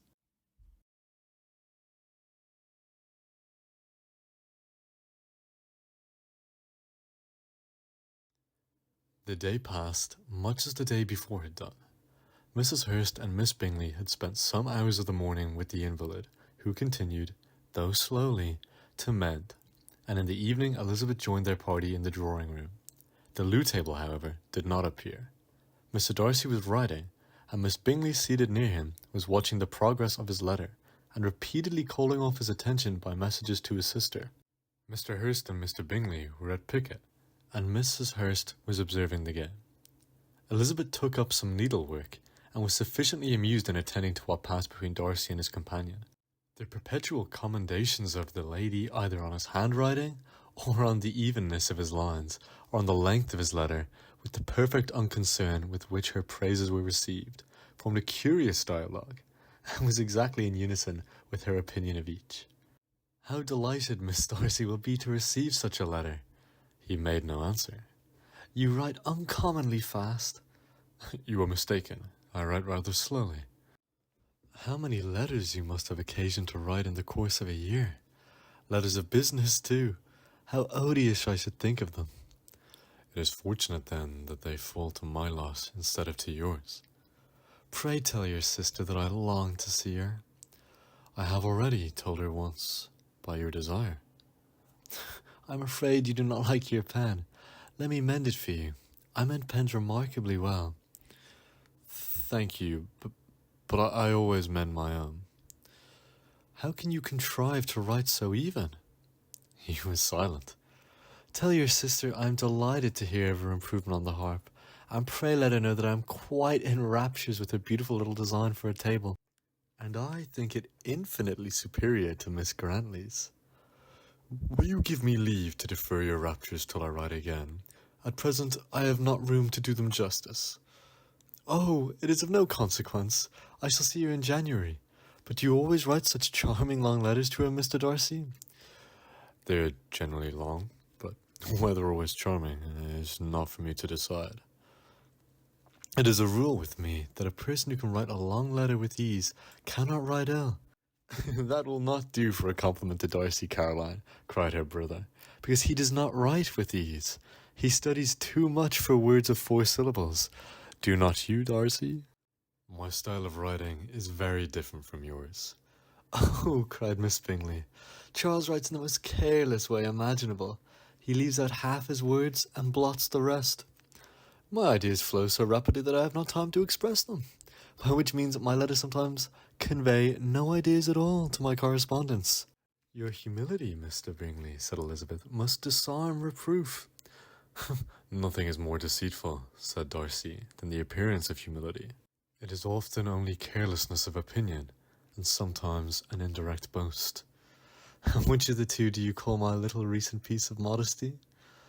The indirect boast for you are really proud of your defects in writing, because you consider them as proceeding from a rapidity of thought and carelessness of execution, which, if not estimatable, you think at least highly interesting. The power of doing anything with quickness is always much prized by the possessor, and often without any attention to the imperfection of the performance. When you told Mrs. Bennet this morning that if you ever resolved on quitting Netherfield, you should be gone in 5 minutes, you meant it to be sort of panegyric, of compliment to yourself, and yet what is there so very laudable in a precipitance which must leave very necessary business undone? Nay, cried Bingley, this is too much. To remember at night all the foolish things that were said in the morning, and yet upon my honour, I believed what I said of myself to be true, and I believed it at this moment. At least, therefore I did not assume the character of needless precipitance merely to show off before the ladies. I dare say you believed it, but I am by no means convinced that you would be gone with such clarity. Your conduct would be quite as dependent on chance as that of any man I know.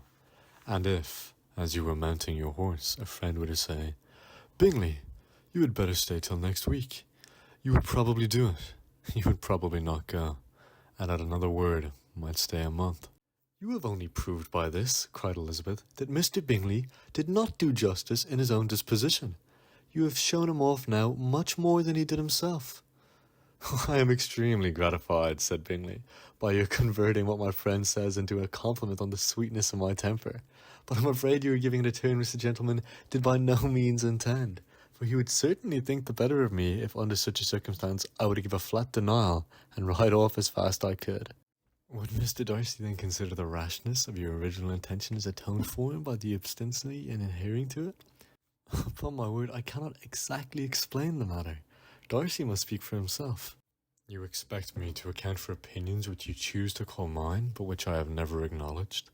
Allowing the case, however, to stand according to your representation, you must remember, Miss Bennet, that the friend who is supposed to desire to return to his house, and the delay of his plan, has merely desired it, asked it without offering one argument in favour of its propriety. To yield readily, easily to the persuasion of a friend is no merit with you. To yield without conviction is no compliment to the understanding of either. You appear to me, Mr. Darcy, to allow nothing for the influence of friendship and affection. A regard for the requester would often make one readily yield to a request, without waiting for arguments to reason one into it. I am not particularly speaking of such a case as you have supposed about Mr. Bingley. We may as well wait, perhaps till the circumstance occurs before we discuss the discretion of his behaviour thereupon. But in general and ordinary cases between friend and friend, where one of them is desired by the other to change a resolution of no very great moment, should you think ill of that person for complying with the desire, without waiting to be argued into it? Will it not be advisable, before we proceed on the subject, to arrange with rather more precision the degree of importance which is to appertain to this request, as well as the degree of intimacy subsisting between the parties? By all means, cried Bingley.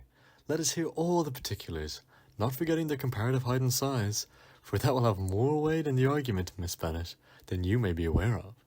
I assure you that if Darcy were not such a great tall fellow, in comparison with myself, I should not pay him half so much deference. I declare I do not know a more awful object in Darcy on particular occasions, and in particular places, at his own house especially, and of a Sunday evening when he has nothing to do. Mr. Darcy smiled, but Elizabeth thought she could perceive that he was rather offended, and therefore checked her laugh. Miss Bingley warmly resented the indignity he had received in an expostulation with her brother for talking such nonsense. I see your design, Bingley, said his friend. You dislike an argument and want to silence this. Perhaps I do. Arguments are too much like disputes. If you and Miss Bennet will defer yours till I am out of the room, I shall be very thankful, and then you may say whatever you like of me. What you ask, said Elizabeth, is no sacrifice on my side, and Mr. Darcy had much better finish his letter. Mr. Darcy took her advice and did finish his letter. When the business was over, he applied to Miss Bingley and Elizabeth for the indulgence of some music. Miss Bingley moved with alacrity to the pianoforte, and after a polite request that Elizabeth would lead the way, which the others as politely and more earnestly negatived, she seated herself.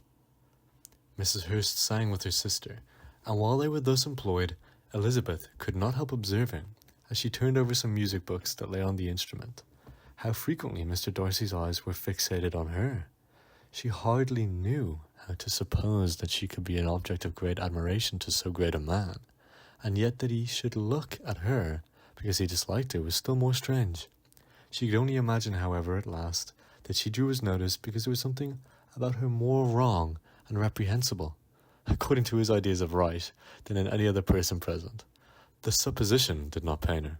She liked him too little to care for his approbation.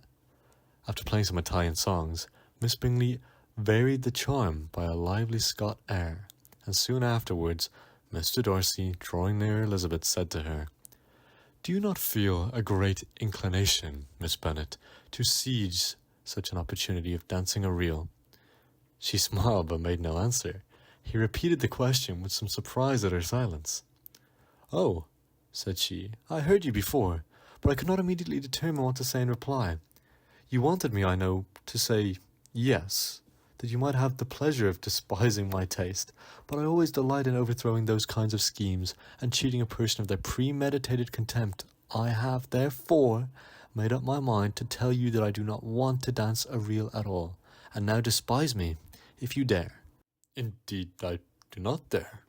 Elizabeth, having rather expected to affront him, was amazed at his gallantry, but there was a mixture of sweetness and archness in her manner which made it difficult for her to affront anybody, and Darcy had never been so bewitched by any woman as he was by her. He really believed that, were it not for the inferiority of her connections, he should be in some danger. Miss Bingley saw or suspected enough to be jealous, and her great anxiety for the recovery of her dear friend Jane received some assistance from her desire of getting rid of Elizabeth. She often tried to provoke Darcy into disliking her guest, by talking of their supposed marriage and planning his happiness in such an alliance. "I hope so," she said, as they were walking together in the shrubbery the next day. "You will give your mother-in-law a few hints, when this desirable event takes place, as to the advantage of holding her tongue, and if you can compass it, to cure the younger girls of running after the officers, and, if I may mention so delicate a subject, endeavour to check that little something bordering on conceit and impertinence which your lady possesses.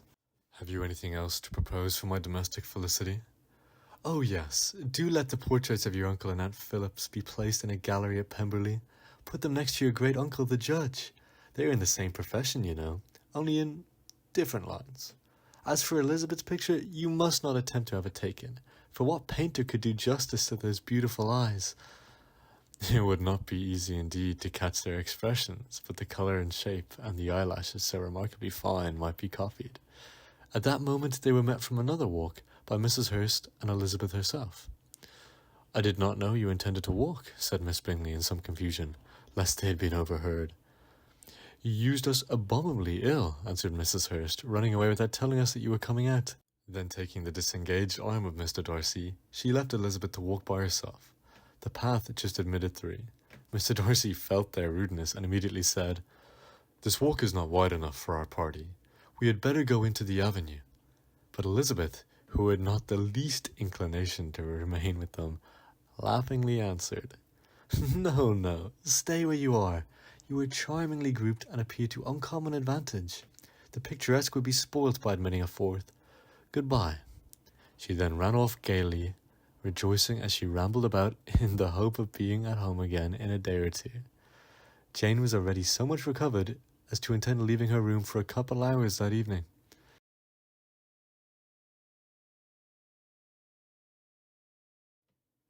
When the ladies removed after dinner, Elizabeth ran up to her sister, and seeing her well guarded from cold, attended her into the drawing-room, where she was welcomed by her two friends with many professions of pleasure, and Elizabeth had never seen them so agreeable as they were during the hour which passed before the gentlemen appeared.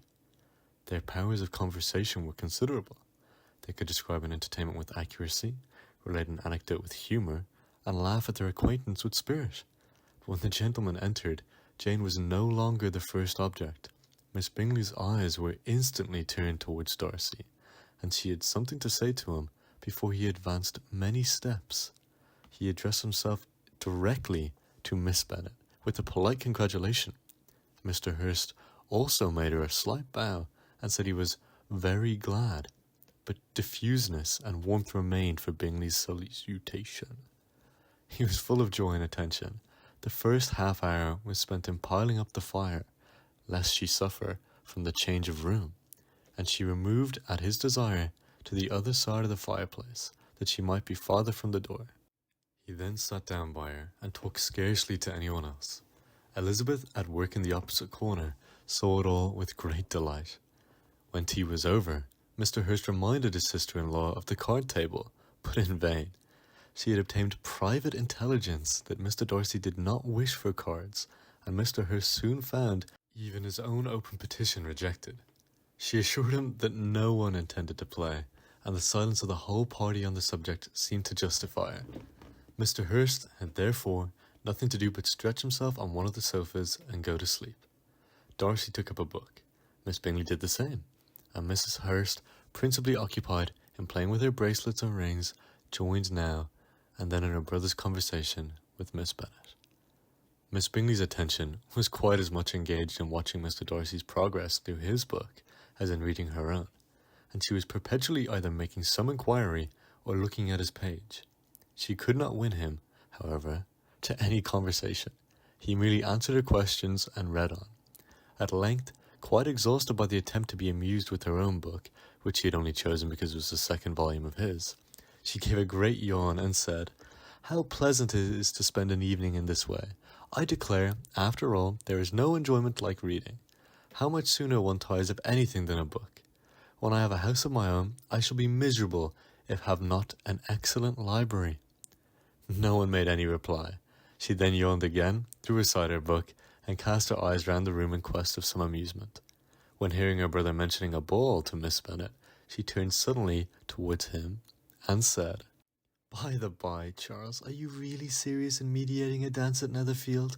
I would advise you, before you determine on it, to consult the wishes of the present party.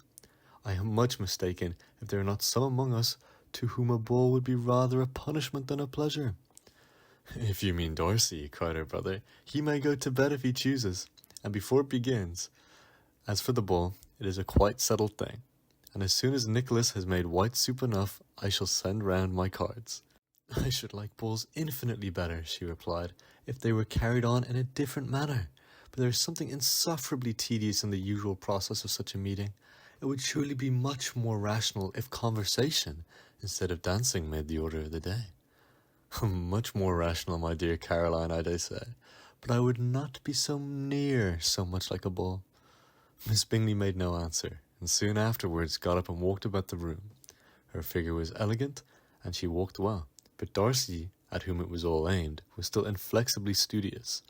In the desperation of her feelings, she resolved on one effort more, and turning to Elizabeth said, "Miss Eliza Bennet, let me persuade you to follow my example and take a turn about the room. I assure you it is very refreshing after sitting so long in one attitude." Elizabeth was surprised, but agreed to it immediately. Miss Bingley succeeded no less in the real object of her civility. Mr. Darcy looked up. He was as much awake to their novelty of attention in the quarter as Elizabeth herself could be, and unconsciously closed his book. He was directly invited to join their party, but he declined, observing that he could imagine but two motives for their choosing to walk up and down the room together, either of which motives his joining them would interfere. What could he mean? She was dying to know what this could be meaning, and asked Elizabeth whether she could at all understand him. "Not at all," was her answer, "but depend upon it, he means to be severe on us, and our surest way of disappointing him will to be ask nothing about it." Miss Bingley, however, was incapable of disappointing Mr. Darcy in anything, and persevered, therefore, in requiring an explanation of his two motives. "I have not the smallest objection to explaining them," said he, as soon as she allowed him to speak. "You either choose this method of passing the evening because you are in each other's confidence and have secret affairs to discuss, or because you are conscious that your figures appear to be the greatest advantage in walking. If the first, I should be completely in your way, and if the second, I can admire you much better as I sit by the fire." "Oh, shocking!" cried Miss Bingley. "I never heard anything so abominable. How shall we punish him for such a speech?" "Nothing so easy if you have but the inclination," said Elizabeth. "We can all plague and punish one another, tease him, laugh at him, imitate as you are. You must know how it is to be done. But upon my honour I do not. I do assure you that my intimacy has not yet taught me that. T.'s calmness of temper and presence of mind. No, no. I feel he may defy us there, and as to laughter we will not expose ourselves, if you please, by attempting to laugh without a subject. Mr. Darcy may hug himself. Mr. Darcy is not to be laughed at, cried Elizabeth. That is an uncommon advantage, and uncommon I hope it will continue, for it will be a great loss to me to have many such acquaintance. I dearly love a laugh. Miss Bingley, cried he, has given me credit from far more than can be.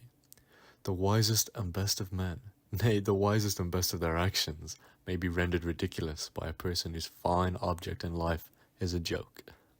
Certainly, replied Elizabeth, there are such people, but I hope I am not one of them. I hope I never ridicule what is wise or good. Follies and nonsense, whims and inconsistencies do divert me, I own, and I laugh at them whenever I can. But these, I suppose, are precisely what you are without. Perhaps that is not possible for anyone, but it has been the study of my life to avoid these weaknesses, which often expose a strong underlying to ridicule. Such as vanity and pride? Yes, vanity is a weakness indeed, but pride? Where there is a real superiority of mind, pride will always be under good regulation. Elizabeth turned away to hide a smile. Your examination of Mr. Darcy is over, I presume? Said Miss Bingley. And pray, what is the result? I'm perfectly convinced by it that Mr. Darcy has no defect. He owns it himself without disguise. No, said Darcy. I have made no such pretension.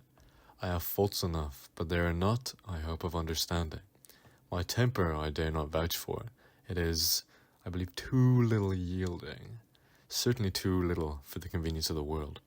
I cannot forget the follies and vices of others so soon as I ought, nor their offences against myself. My feelings are not puffed with every attempt to move them. My temper would perhaps be called resentful. My good opinion, once lost, is lost forever. That is a failing indeed, cried Elizabeth. Implacable resentment is a shade in a character, but you have chosen your fault well. I really cannot laugh at it. You are safe from me. There is, I believe, in every disposition a tendency to some particular evil, a natural defect which not even the best education can overcome. And your defect is a prosperity to hate everyone, and yours, he replied with a smile, is willingly to misunderstand them. Do you let us have a little music? Cried Miss Bingley, tired of a conversation in which she had no share. Louisa, you will not mind my waking Mr. Hurst? Her sister made not the smallest objection, and the pianoforte was opened, and Darcy, after a few moments' recollection, was not sorry for it. He began to feel the danger of paying Elizabeth too much attention.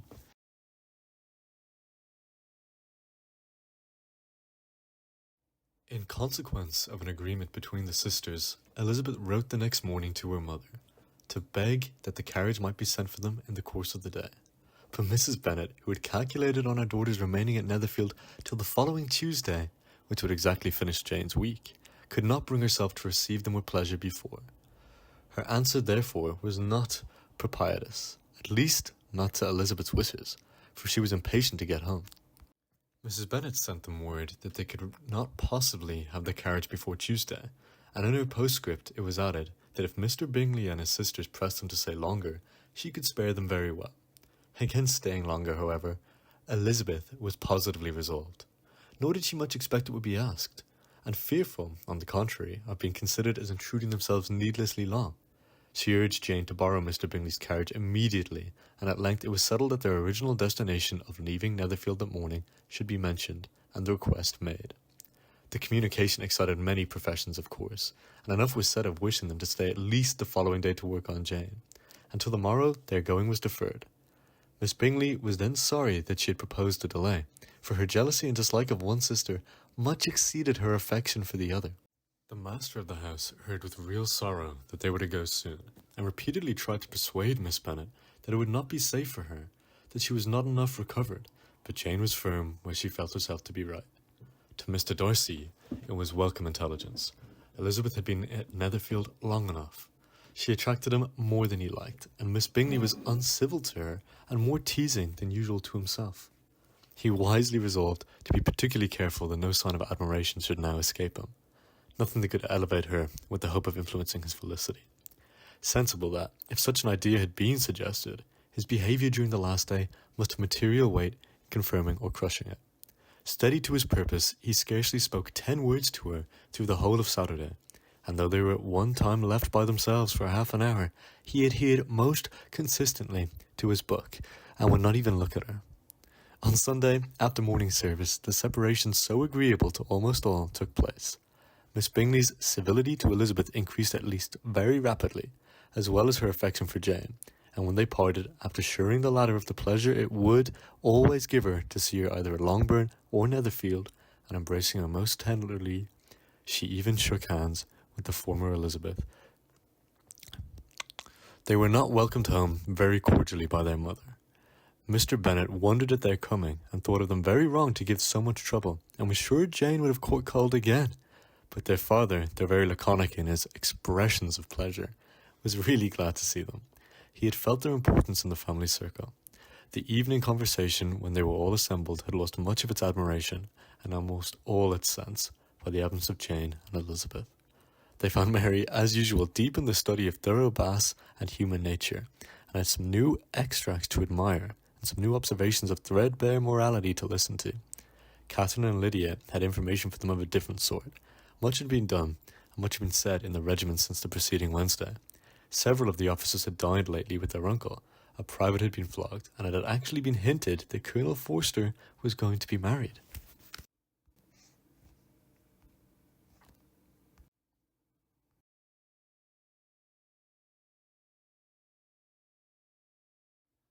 "I hope, my dear," said Mr. Bennet to his wife, as they were at breakfast the next morning, "that you have ordered a good dinner today, because I have reason to expect an addition to our family party."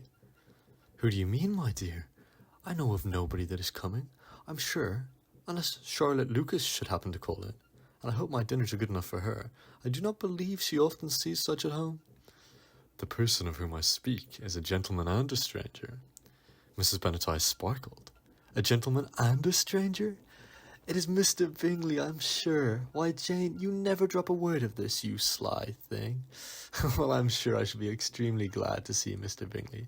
But good Lord, how unlucky. There is not a bit of fish to be got today. Lydia, my love, ring the bell. I must speak to Hill this moment." "It is not Mr. Bingley," said her husband. "It is a person whom I never saw in the whole course of my life." This roused a general astonishment, and he had the pleasure of being eagerly questioned by his wife and 5 daughters at once.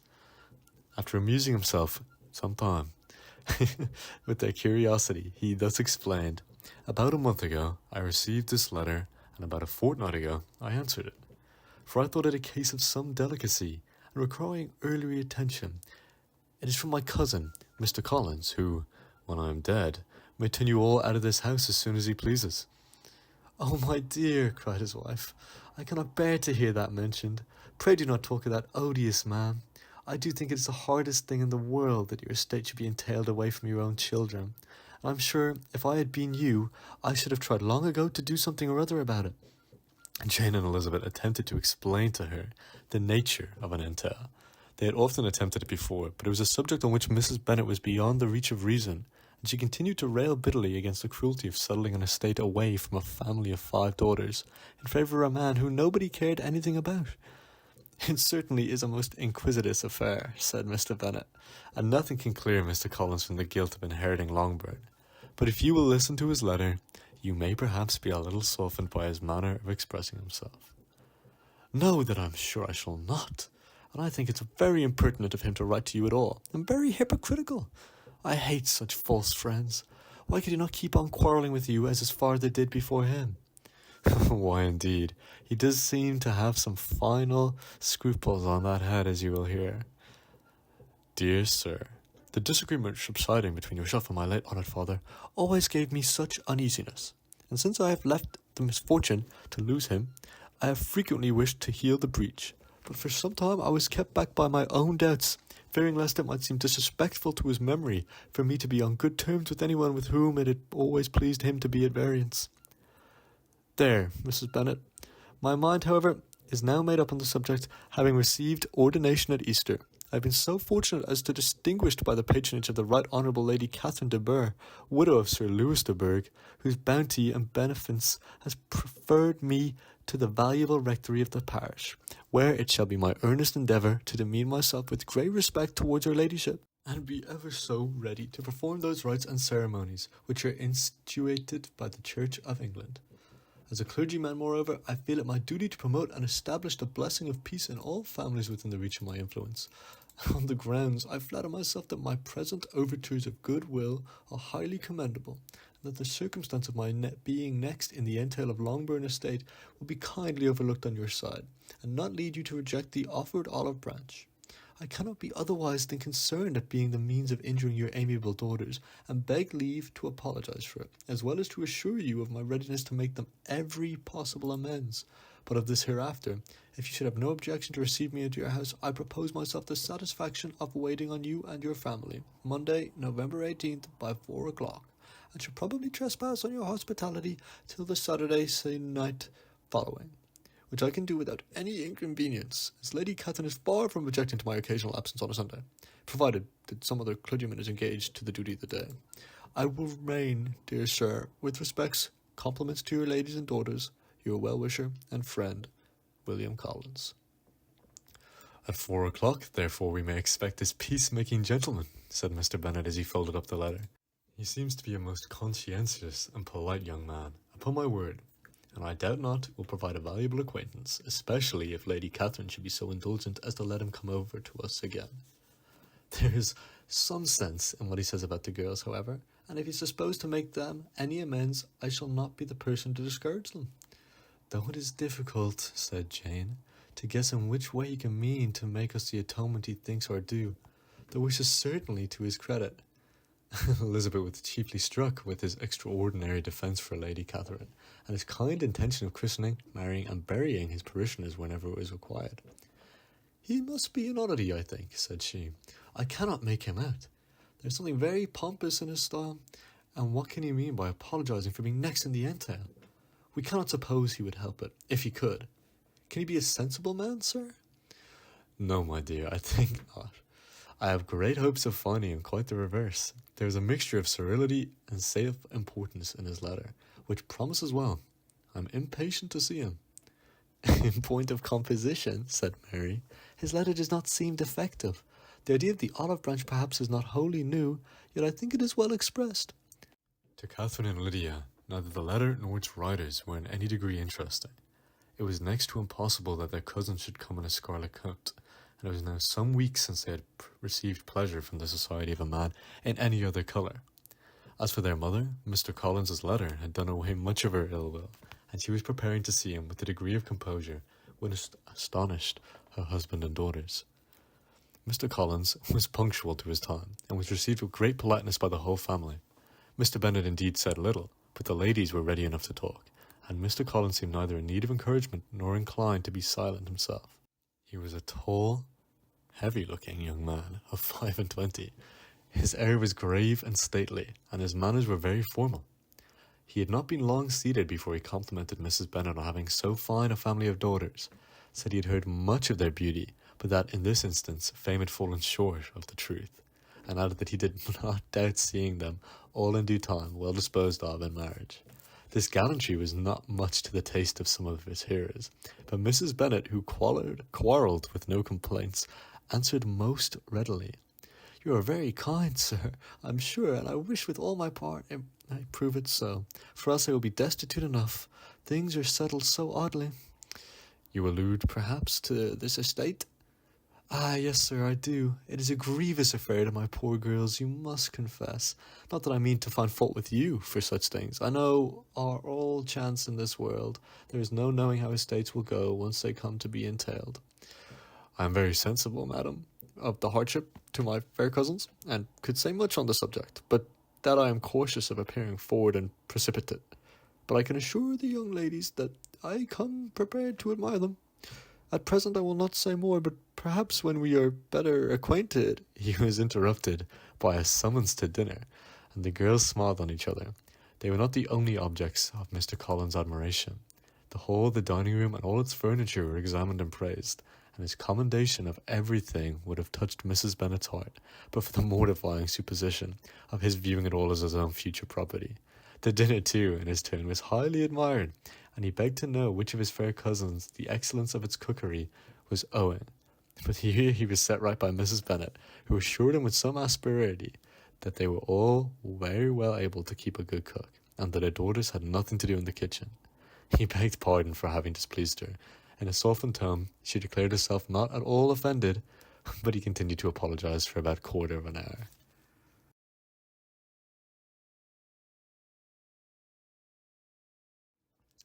During dinner, Mr. Bennet scarcely spoke at all, but when the servants were withdrawn, he thought it time to have some conversation with his guest, and therefore started a subject in which he expected him to shine.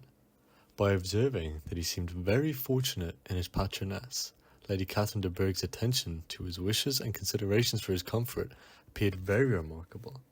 Mr. Bennet could not have chosen better. Mr. Collins was eloquent in her praise. The subject elevated him to more than the usual solemnity of manner, and with the most important aspect, he protested that he had never in his life witnessed such behaviour in a person of rank, such affability and condescension, as he had himself experienced from Lady Catherine. She had been graciously pleased to approve of both the discourses which he had already had the honour of preaching before her. She had also asked him twice to dine at Rosings, and had sent for him only the Saturday before to make up her pool of quadrille in the evening. Lady Catherine was reckoned proud by many people. He knew, but he had never seen anything but affability in her. She had always spoken to him as she would to any other gentleman. She had made not the smallest objection to his joining in the society of the neighbourhood, nor the leaving his parish occasionally for a week or two to visit his relations. She had even condescended to advise him to marry as soon as he could, provided he chose with discretion, and had once paid him a visit in his humble parsonage, where she had perfectly approved all the altercations he had been making, and had even vouchsafed to suggest some herself, some shelves in the closet upstairs. "That is all very proper and civil, I am sure," said Mrs. Bennet, "and I dare say she is a very agreeable woman. It is a pity that great ladies in general are not more like her. Does she live near you, sir?" "The garden in which stands my humble abode is separated only by a lane from Rosings Park, her ladyship's residence." "I think you said she was a widow, sir. Has she any family?" "She has only one daughter, the heiress of Rosings, and a very extensive property." "Ah," cried Mrs. Bennet, shaking her head, "then she is better off than many girls. And what sort of young lady is she? Is she handsome?" "She is a most charming young lady indeed. Lady Catherine herself says that, in point of true beauty, Miss de Bourgh is far superior to the handsomest of her sex, because there is that in her features which marks the young woman of distinguished birth. She is unfortunately of a sickly constitution, which has prevented her making that progress in many accomplishments which she could not have otherwise have failed of, as I am informed by the lady who superintended her education, and who resides with them. But she is perfectly amiable, and often condescends to drive by my humble abode in her little phaeton and ponies." "Has she been presented? I do not remember her name among the ladies at court."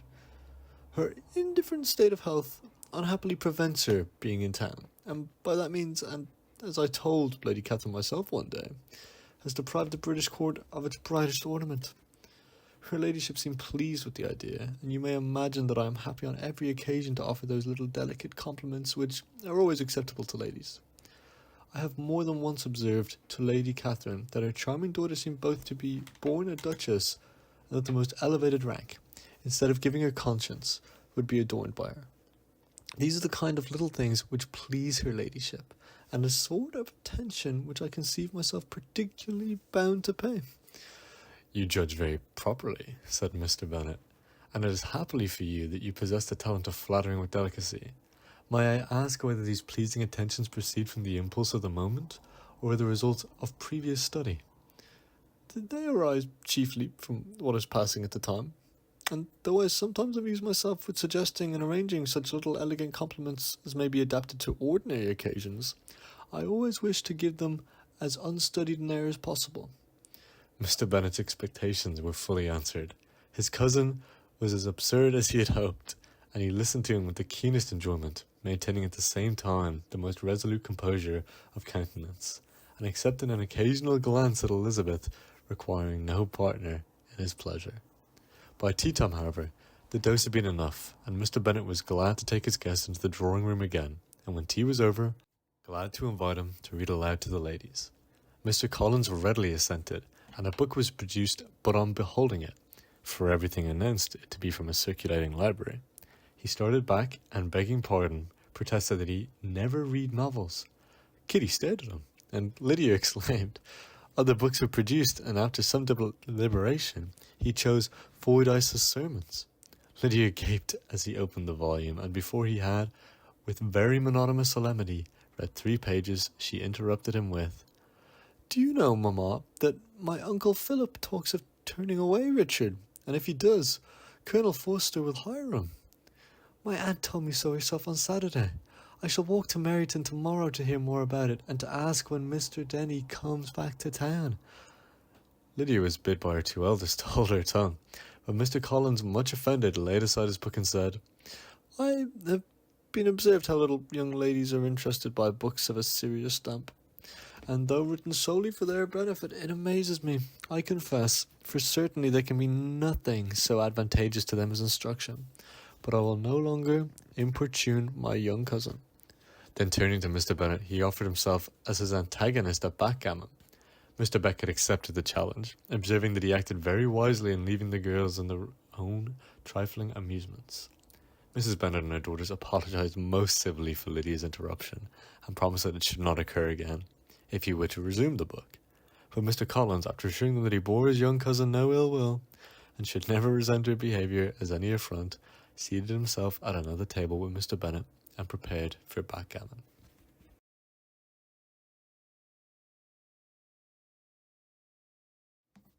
Mr. Collins was not a sensible man, and the deficiency of nature had been but little assisted by education or society, the greatest part of his life having been spent under the guidance of an illiterate and miserly father. And though he belonged to one of the universities, he had merely kept the necessary terms without forming at it any useful acquaintance. The subjection in which his father had brought him up had given him originally great humility of manner, but it was now a good deal counteracted by the self-conceit of a weak-head, living in retirement, and the consequential feelings of early and unexpected prosperity. A fortunate chance had recommended him to Lady Catherine de Bourgh, when the living of Hunsford was vacant, and the respect which he felt for her high rank, and his veneration for her as his patroness, mingling with a very good opinion of himself, of his authority as a clergyman, and his right as a rector, made him altogether a mixture of prize and obsequiousness, self-importance and humility. Having now a good house and a very sufficient income, he intended to marry, and in seeking a recollection with the Longbourn family, he had a wife in view, as he meant to choose one of their daughters. If he found them as handsome and amiable as they were represented by common report, this was his plan of amends, of atonement for inheriting their father's estate, and he thought it an excellent one, full of eligibility with suitableness, and excessive, generous, and disinterested in his own part. His plan did not vary on seeing them. Miss Bennet's lovely face confirmed his views, and established all his strictest notions of what was due to seniority, and for the first evening she was his settled choice. The next morning, however, made an alteration, for in a quarter of an hour, tete-a-tete with Miss Bennet before breakfast, a conversation beginning with his parsonage's house, and leading unnaturally to an avowal of his hopes that a mistress, for it might be found at Longbourn, produced from her, amid her complacent smiles and general encouragement, a caution against the very Jane he had fixed on. As to her youngest daughters, she could not take upon her to say, she could not positively answer, but she did not know of any prepossession. Her eldest daughter she might just mention. She felt it incumbent on her to hint, was likely very soon to be engaged. Mr. Collins had only to change from Jane to Elizabeth, and it was soon done. Done while Mrs. Bennet was stirring the fire. Elizabeth, equally next to Jane in birth and beauty, succeeded her, of course. Mrs. Bennet's treasure opened up the hint, and trusted that he might soon have 2 daughters married, and the man, whom she could not bear to speak of the day before, was now high in her good graces. Lydia's intention of walking to Meryton was not forgotten. Every sister except Mary agreed to go with her, and Mr. Collins was to attend them. At the request of Mr. Bennet, who was most anxious to get rid of him, and have his library to himself, for thither Mr. Collins had followed him after breakfast, and there he would continue, nominally engaged with one of the largest folios in the collection, but really talking to Mr. Bennet, with little cessation, of his house and garden at Hunsford. Such doings discomposed Mr. Bennet exceedingly. In his library he had always been sure of the leisure and tranquillity, and though prepared, as he told Elizabeth, to meet with folly and conceit in every other room in the house, he was used to be free from there. His civility, therefore, was most prompt in inviting Mr. Collins to join his daughter in their walk, and Mr. Collins, being in fact much better fitted for a walker than a reader, was extremely well pleased to close his large book and go. In pompous nothings on his side, and civil assents on that of his cousins, their time passed till they entered Meryton. The attention of the younger ones was then no longer to be gained by him. Their eyes were immediately wandering up the street in quest of the officers, and nothing less than a very smart bonnet indeed, or a really new muslin in a shop window could recall them. But attention of every lady was caught by a young man whom they had never seen before, of most gentlemanlike appearance, walking with an officer on the other side of the way. The officer was the very Mr. Denny, concerning whose return from London Lydia came to inquire, and he bowed as they passed. All were struck with the stranger's air, all wondered who he could be, and Kitty and Lydia, determined if possible to find out, led the way across the street under the pretence of wanting something in an opposite shop, and fortunately had just gained the pavement when the two gentlemen turning back had reached the same spot. Mr. Denny addressed them directly, and entreated permission to introduce his friend, Mr. Wickham, who had returned him with him the day before from town, and he was happy to say had accepted a commission in their corps. This was exactly as it should be, for the young man wanted only regimentals to make him completely charming. His appearance was greatly in his favour. He had all the best parts of beauty, a fine countenance, a good figure, and very pleasing address. The introduction was followed up on his side by a happy readiness of conversation, a readiness at the same time perfectly correct and unassuming, and the whole party was still standing and talking together very agreeably when the sound of horses drew their notice, and Darcy and Bingley were seen riding into the street. On distinguishing the ladies of the group, the two gentlemen came directly towards them and began their usual civilities. Bingley was the principal spokesman, and Miss Bennet the principal object. He was then, he said, on his way to Longbourn, on purpose to inquire after her. Mr. Darcy corroborated it with a bow, and was beginning to determine not to fix his eyes on Elizabeth, when they were suddenly arrested by the sight of the stranger. Elizabeth happening to see the countenances both, they looked at each other. It was all astonishment at the effect of the meeting. Both changed colour. One looked white, the other red. Mr. Wickham, after a few moments, touched his hat, a salutation which Mr. Darcy just delighted to return. What could be the meaning of it? It was impossible to imagine. It was impossible not to long to know. In another minute, Mr. Bingley, but without seeming to have noticed what passed, took leave and rode on with his friend. Mr. Denny and Mr. Wickham walked with the young ladies to the door of Mr. Phillip's house, and then made their bows, in spite of Miss Lydia's pressing entreaties that they would come in, and even in spite of Mrs. Phillips throwing up the parlour window and loudly seconding the invitation. Mrs. Phillips was always glad to see her nieces, and the two eldest from their recent absence were particularly welcome. She was eagerly expressing her surprise at the sudden return home, which, as their own carriage had not fetched them, she should have known nothing about it. If she had not happened to see Mr. Jones's shop boy in the street, who had told her that they were not to send any more draughts to Netherfield because the Miss Bennets were come away, when her civility was claimed towards Mr. Collins by Jane's introduction of him.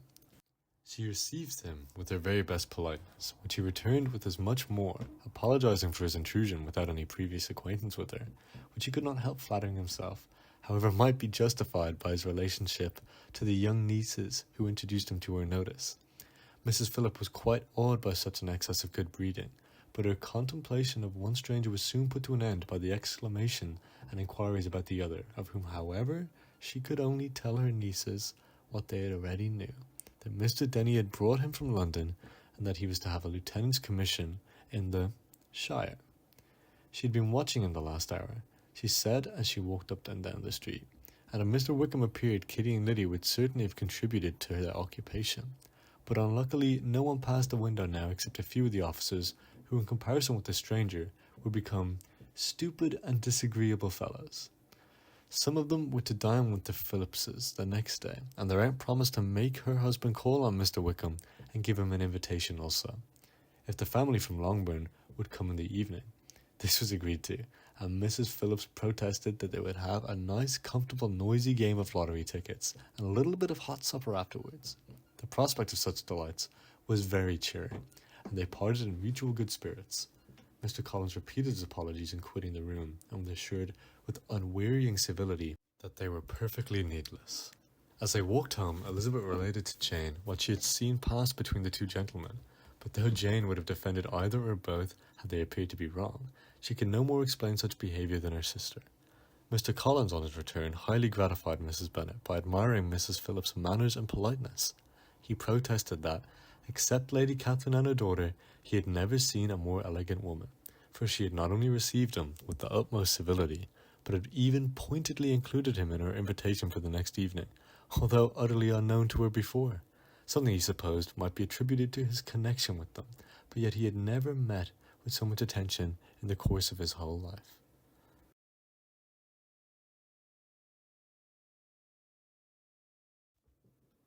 As no objection was made to the young people's engagement with their aunt, and all Mr. Collins's scruples of leaving Mr. and Miss Bennet for a single evening during his visit were most steadily resisted, the coach conveyed him and his 5 cousins at a suitable hour to Meryton, and the girls had the pleasure of hearing, as they entered the drawing-room, that Mr. Wickham had accepted their uncle's invitation, and was then in the house. When this information was given, and they had all taken their seats, Mr. Collins was at leisure to look around him and admire, and he was much struck with the size and furniture of the apartment, that he declared he might almost have supposed himself in the small summer breakfast parlour at Rosings. A comparison that did not at first convey much gratification, but when Mrs. Phillips understood from him what Rosings was, and who was its proprietor, when she had listened to the description of only one of Lady Catherine's drawing-rooms, and found that the chimney-piece alone had cost £800, she felt all the force of the compliment, and would hardly have resented a comparison with the housekeeper's room. In describing to her all the grandeur of Lady Catherine and her mansion, with occasional digressions in praise of his own humble abode, and the improvement it was receiving, he was happily employed until the gentlemen joined them, and found that Mrs. Phillips a very attentive listener, whose opinion of his consequence increased with what she heard, and who was resolving to retail it all among her neighbours as soon as she could. To the girls, who could not listen to their cousin, and who had nothing to do but to wish for an instrument, and examine their own indifferent imitations of china on the mantelpiece, the interval of waiting appeared very long. It was over at last, however. The gentleman did approach, and Mr. Wickham walked into the room. Elizabeth felt that she had neither been seeing him before nor thinking of him since, with the smallest degree of unreasonable admiration. The officers of the shire were in general a very credible, gentlemanlike set, and the best of them were of the present party. But Mr. Wickham was as far beyond them all in person, countenance, air, and walk, as they were superior to the broad-faced, stuffy Uncle Phillips, breathing port wine, who followed them into the room. Mr. Wickham was the happy man towards whom almost every female's eyes was turned, and Elizabeth the happy woman by whom he finally seated himself, and the agreeable manner in which he immediately fell into conversation, though it was only on being a very wet night, and on the probability of a rainy season, made her feel the commonest, dullest, most threadbare topics might be rendered interesting by the skill of the speaker. But such rivals for the notice of the fair as Mr. Wickham and the officers, Mr. Collins seemed to sink into insignificance. To the young ladies he certainly was nothing, but he is still at intervals a kind listener in Mrs. Phillips, who was, by her watchfulness, most abundantly supplied with coffee and muffin. When the card tables were placed, he had an opportunity of obliging her, in return, by sitting down to whist. "I know a little game, at present," said he, "but I shall be glad to improve myself, for in my situation of life—" Miss Phillips was very thankful for his compliance, but could not wait for his reason. Mr. Wickham did not play at whist, and was ready delight with what he received at the other end of the table between Elizabeth and Lydia. At first there seemed danger of Lydia's engrossing him entirely, for she was a most determined talker, but being likewise extremely fond of lottery tickets, she soon grew too much interested in the game, too eager in making bets and exclaiming after prizes, to have attention for anyone in particular. Allowing for the common demands of the game, Mr. Wickham was therefore at leisure to talk to Elizabeth, and she was very willing to hear him, though what she chiefly wished to hear she could not hope to be told. The history of his acquaintance with Mr. Darcy. She dared not even mention that gentleman. Her curiosity, however, was unexpectedly relieved. Mr. Wickham began the subject himself. He inquired how far Netherfield was from Meryton, and after receiving her answer, asked in a hesitating manner how long Mr. Darcy had been staying there. "About a month," said Elizabeth, and then, unwilling to let the subject drop, added, "He's a man of very large property in Derbyshire, I understand." "Yes," replied Wickham. "His estate there is a noble one. A clear £10,000 per annum. You could not have met with a person more capable of giving you certain information on that head than myself, for I have been connected with his family in a particular manner from my infancy." Elizabeth could not look but surprised.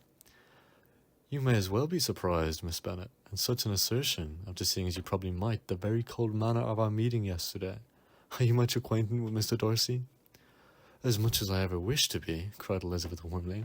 "I spent 4 days in the same house with him, and I think him very disagreeable." "I have no right to give my opinion," said Wickham. "As to his being agreeable or otherwise, I am not qualified to form one. I have known him too long and too well to be a fair judge.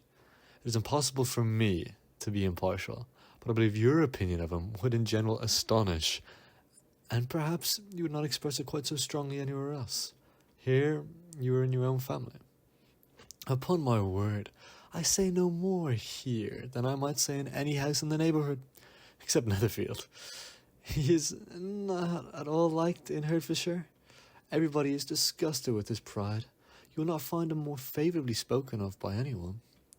"I cannot pretend to be sorry," said Wickham, after a short interruption, "that he or any man should not be estimated beyond their deserts.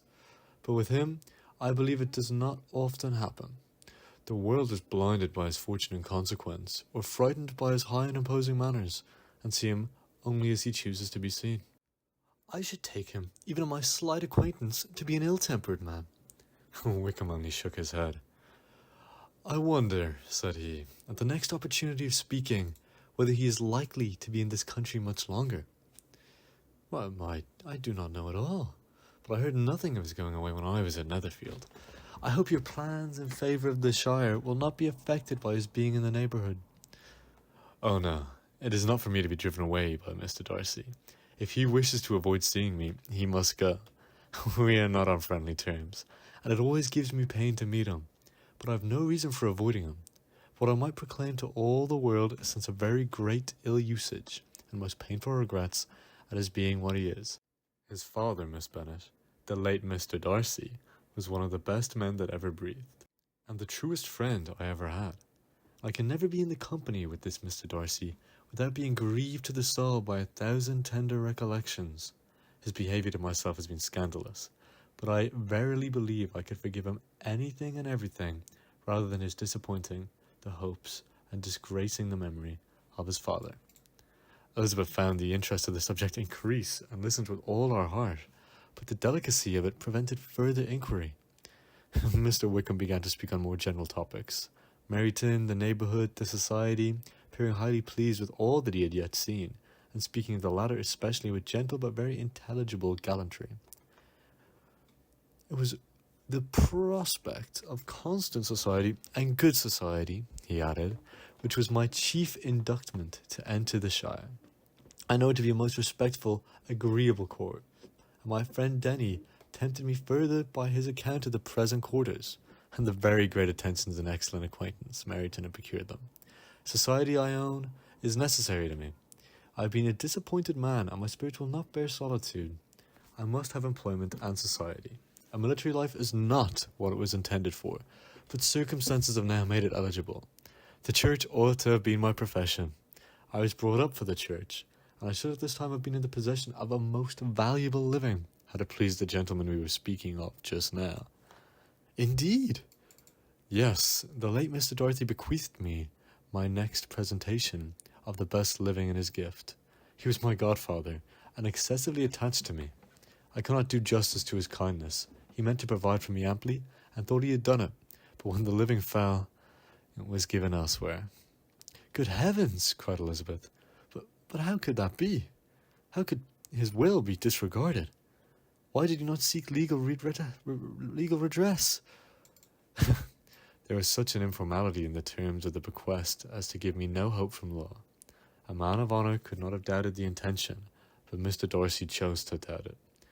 Would have treated it as a merely conditional recommendation, and to assert that I'd forfeited all my claim to it by extravagance, imprudence. In short, anything or nothing. Certainly it is that the living became vacant 2 years ago, exactly as I was of age to hold it. And it was given to another man, and no less certain it is that I cannot accuse myself of having really done anything to deserve to lose it. I have a warm, unguarded temper, and I perhaps have sometimes spoken my opinion of him, and to him too freely. I can recall nothing worse, but the fact is that we are very different sorts of men, and that he hates me. I mean, this is quite shocking. He deserves to be publicly disgraced. Sometime or other he will be, but it should not be by me. Till I can forget his father, I can never defy or expose him. Elizabeth honoured him for such feelings, and thought him handsomer than ever as he expressed them. But what, she said, after a pause, can have been his motive? What can have induced him to behave so cruelly? A thorough determined dislike of me. A dislike which I cannot attribute in some measure to jealousy. Had the late Mr. Darcy liked me less, his son might have been born with me better. But his father's uncommon attachment to me irritated him. I believe very early in his life he had not a temper to bear the sort of competition in which we stood, the sort of preference which was often given to me. I had not thought Mr. Darcy so bad as this, though I never liked him. I never thought so very ill of him. I supposed him to be despising his fellow creatures in general, but not to suspect him of descending to such malicious revenge, such as injustice, such inhumanity as this. After a few moments' reflection, however, she continued, I do remember his boasting one day at Netherfield of the implacability of his resentments, of his having an unforgiving temper. His disposition must be dreadful. I will not trust myself on the subject, replied Wickham. I can hardly be just to him. Elizabeth was again deep in thought, and after a time exclaimed, To treat in such a manner the godson, the friend, the favourite of his father. She could have added, a young man too, like you, whose very countenance may vouch for your being amiable. But she contented herself with, and one too, who had probably been his own companion from childhood, connected together, as I think you said, in the closest manner. We were born in the same parish, within the same park. The greatest part of our youth passed together inside. Inmates of the same house, sharing the same amusements, objects of the same parental care. My father began life in the profession which your uncle Mr. Phillips appears to do much credit to. But he gave up everything to be of use to the late Mr. Darcy, and devoted all his time and care to the Pemberley property. He was most highly esteemed by Mr. Darcy, a most intimate, confidential friend. Mr. Darcy often acknowledged himself, to be under the greatest obligations to my father's active superintendence, and when immediately before my father's death, Mr. Darcy gave him a voluntary promise of providing for me. I am convinced that he felt it to be as much of a debt as gratitude to him as affection to myself. How strange, cried Elizabeth. How abominable! I wonder that the very pride of this Mr. Darcy has not made him just to you, if from no better motive that he should not have been too proud to be dishonest, for dishonesty I must call it. It is wonderful, replied Wickham, for almost all his actions may be traced to pride, and pride often being his best friend, it has connected him nearer with virtue than any other feeling. But we are none of us consistent, and his behaviour to me there were stronger impulses than even pride. Can such abominable pride as his ever have done him good?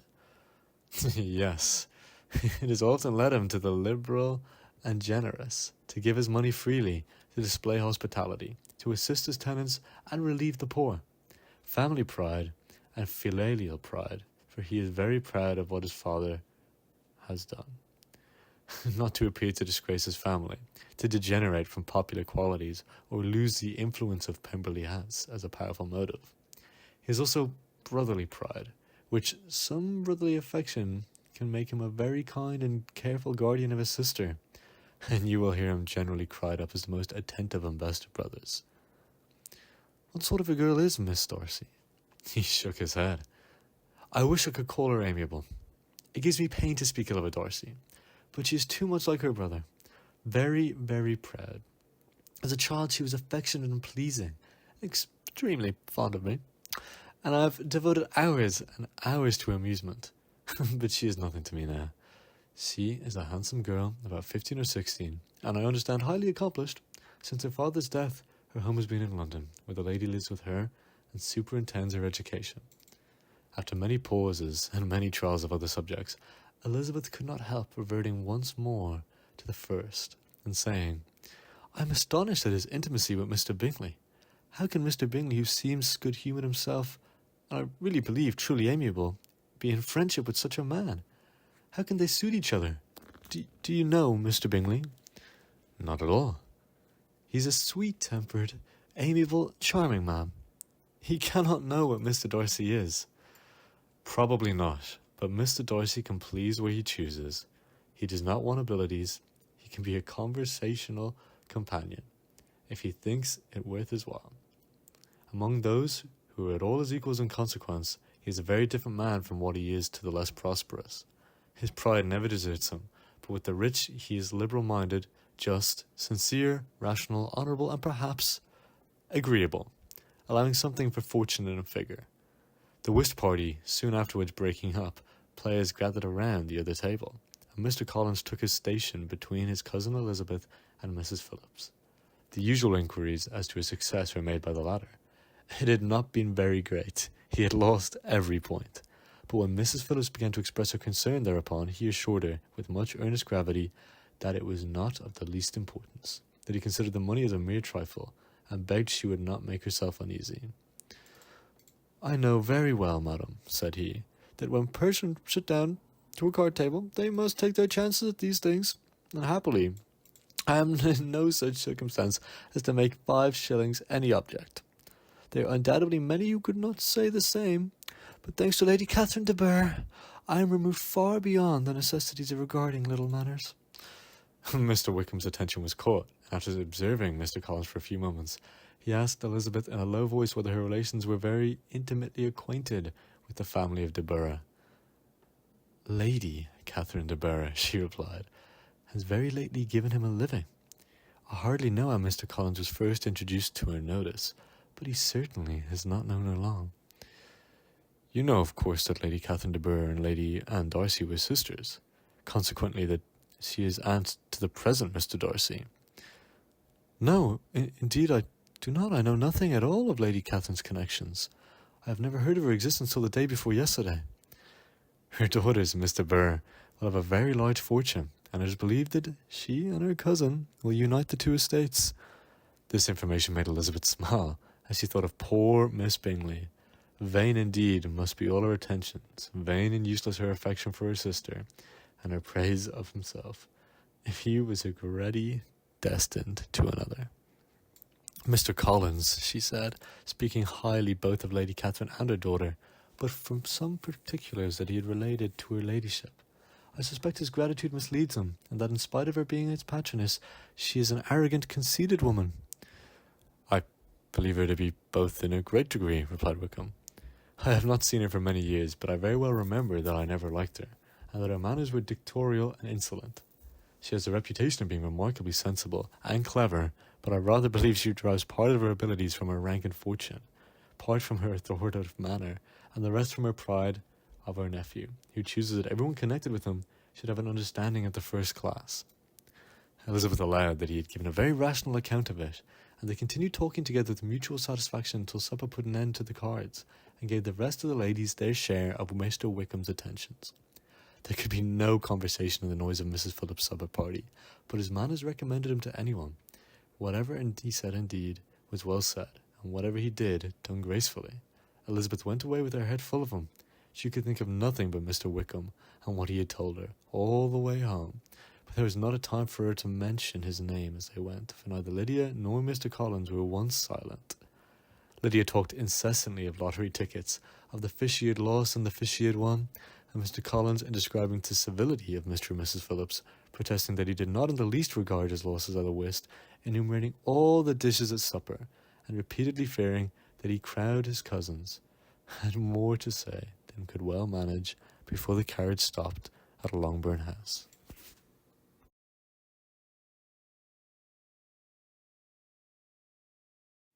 Elizabeth related to Jane the next day what had passed between Mr. Wickham and herself. Jane listened with astonishment and concern. She knew not how to believe that Mr. Darcy could be so unworthy of Mr. Bingley's regard, and yet it was not in her nature to question the veracity of a young man of such amiable appearance as Wickham. The possibility of his having really endured such unkindness was enough to interest all her tender feelings, and nothing therefore remained to be done but to think well of both of them, to defend the conduct of each, and throw into the account of accident or mistake whatever could not elsewhere be explained.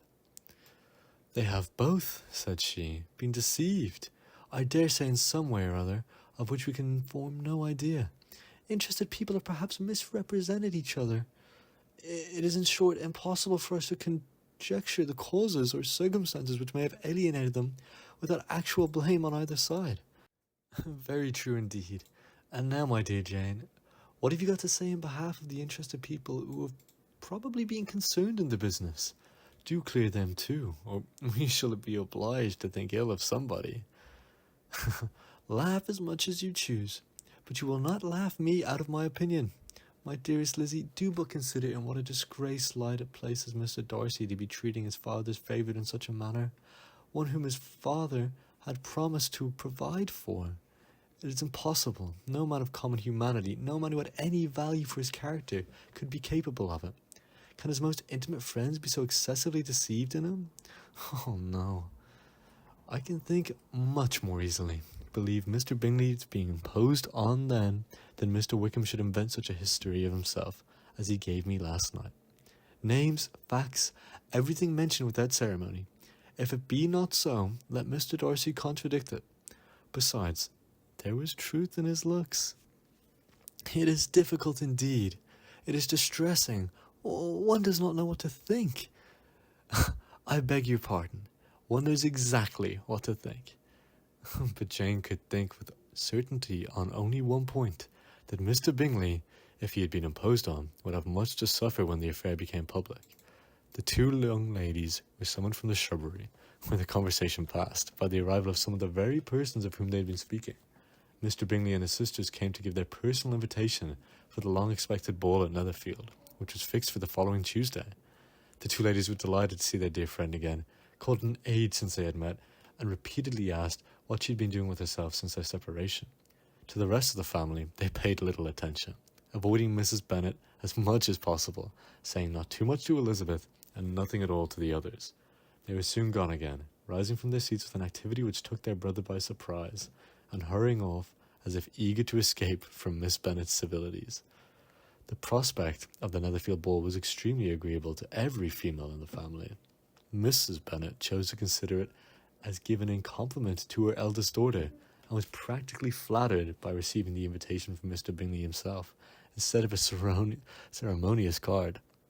Jane pictured to herself a happy evening in the society of her two friends and the attentions of their brother, and Elizabeth thought with pleasure of dancing a great deal with Mr. Wickham, and of seeing a confirmation of everything in Mr. Darcy's look and behaviour. The happiness anticipated by Catherine and Lydia depended less on any single event or any particular person, for though they each, like Elizabeth, meant to dance half the evening with Mr. Wickham, he was by no means the only partner who could satisfy them, and a ball was at any rate a ball. And even Mary could assure her family that she had no disinclination for it at all. "Well, I can have my mornings to myself," she said.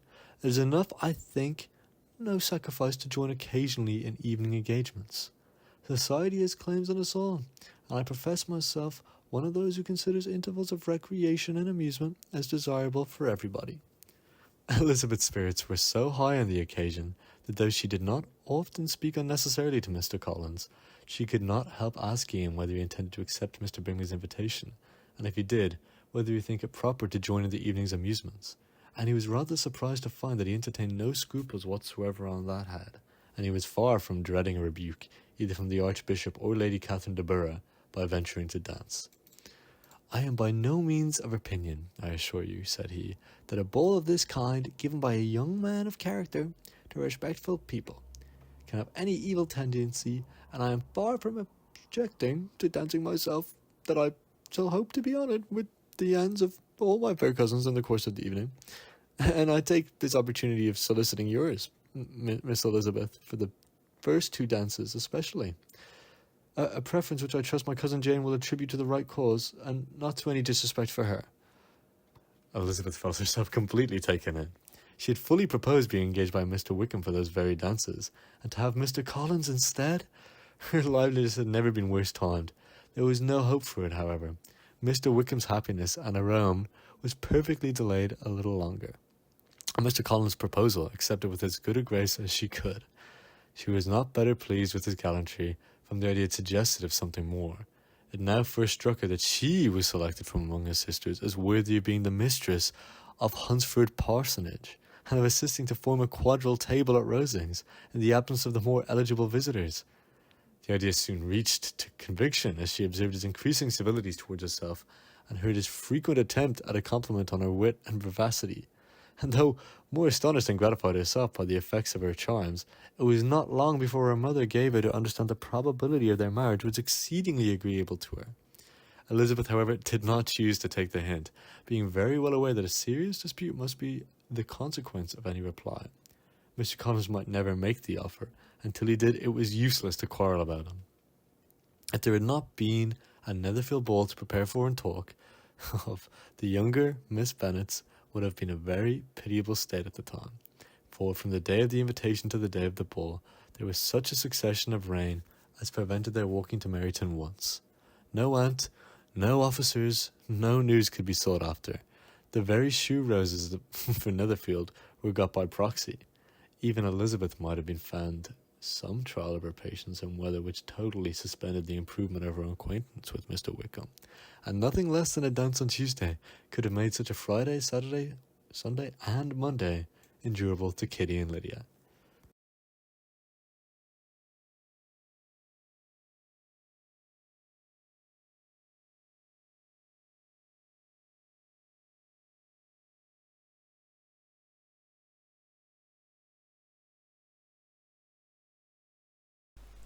This audiobook is a work in progress from Mia Woods.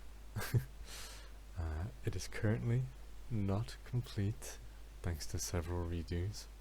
A lot of not being happy, a lot of mic problems, a lot of a lot of everything, slowing everything down. This is originally recorded, the first few chapters, in November, trying to do at least one chapter a day until Christmas was the idea, and that worked well for a time until eventually I just realized I wasn't happy with what was done and decided I had to redo it, in which I recorded about 3 to 4 a day, which took a while because each chapter averages out to about 10 minutes in length fully, and a lot of those lines had to be re-recorded to the effect where we probably read each chapter twice, so each chapter maybe taking about 20 minutes to record. So it was a good hour to 2 hours a day working on just the recordings. And even when it got to that stage, I got in a decent bit of progress. I wasn't happy with those either. A lot of the audio was a little funny, and it still even is. Some of the earlier chapters especially I've kept because I want to do a full redo of those later on in the project when I get towards the end and figure out more of the kinks. So apologies for any of the peaking. The mic situation is a little awkward to work with, but we're trying our hardest. Excuses aside, There's only 17 recorded chapters so far in this little book, and if you've made it to the end, that means I apologize for not having it completely ready just yet. But hopefully this message will serve to you as a guarantee that we are still working, and we are working hard to make it our best, even though you don't think it should be. Or you just want it all now. It's just I could never give you something that's not perfect, because you you always make sure everything's perfect for me. So I'd like to at least reciprocate some of that, even if it is going to annoy you forever. That it's taking forever. So the idea from here on is to consistently update this video with new chapters. So maybe every time you'll tune in once in a while, you'll see it's updated or revamped, and some of your chapters might change. And there's also, when we get to the end of the project, there's a lot of outtakes recorded that I remember when I was talking to you about them. You once said that you'd like to listen to them, so I've been recording them and keeping them for the end when it is done. There's a few little messages will be snuck in from time to time as well, so I do recommend you do come back and take a look closer towards the end of when we're getting done. But no, for now this is a happy Valentine's. I don't expect you to finish it on Valentine's. You might be a bit busy then, or even start it, but this is what this is recorded for. It's my little tribute to the amazing song and time you've given me these last few months. I wish I could say more, but I think I prefer to do it to you in person, as I know. I'll see you later today. I'll say all the things I'd say otherwise here. But for now, take this little message at the end as my commitment that I'll always have something to work on for you. I love you. Happy Valentine's. Thank you for everything.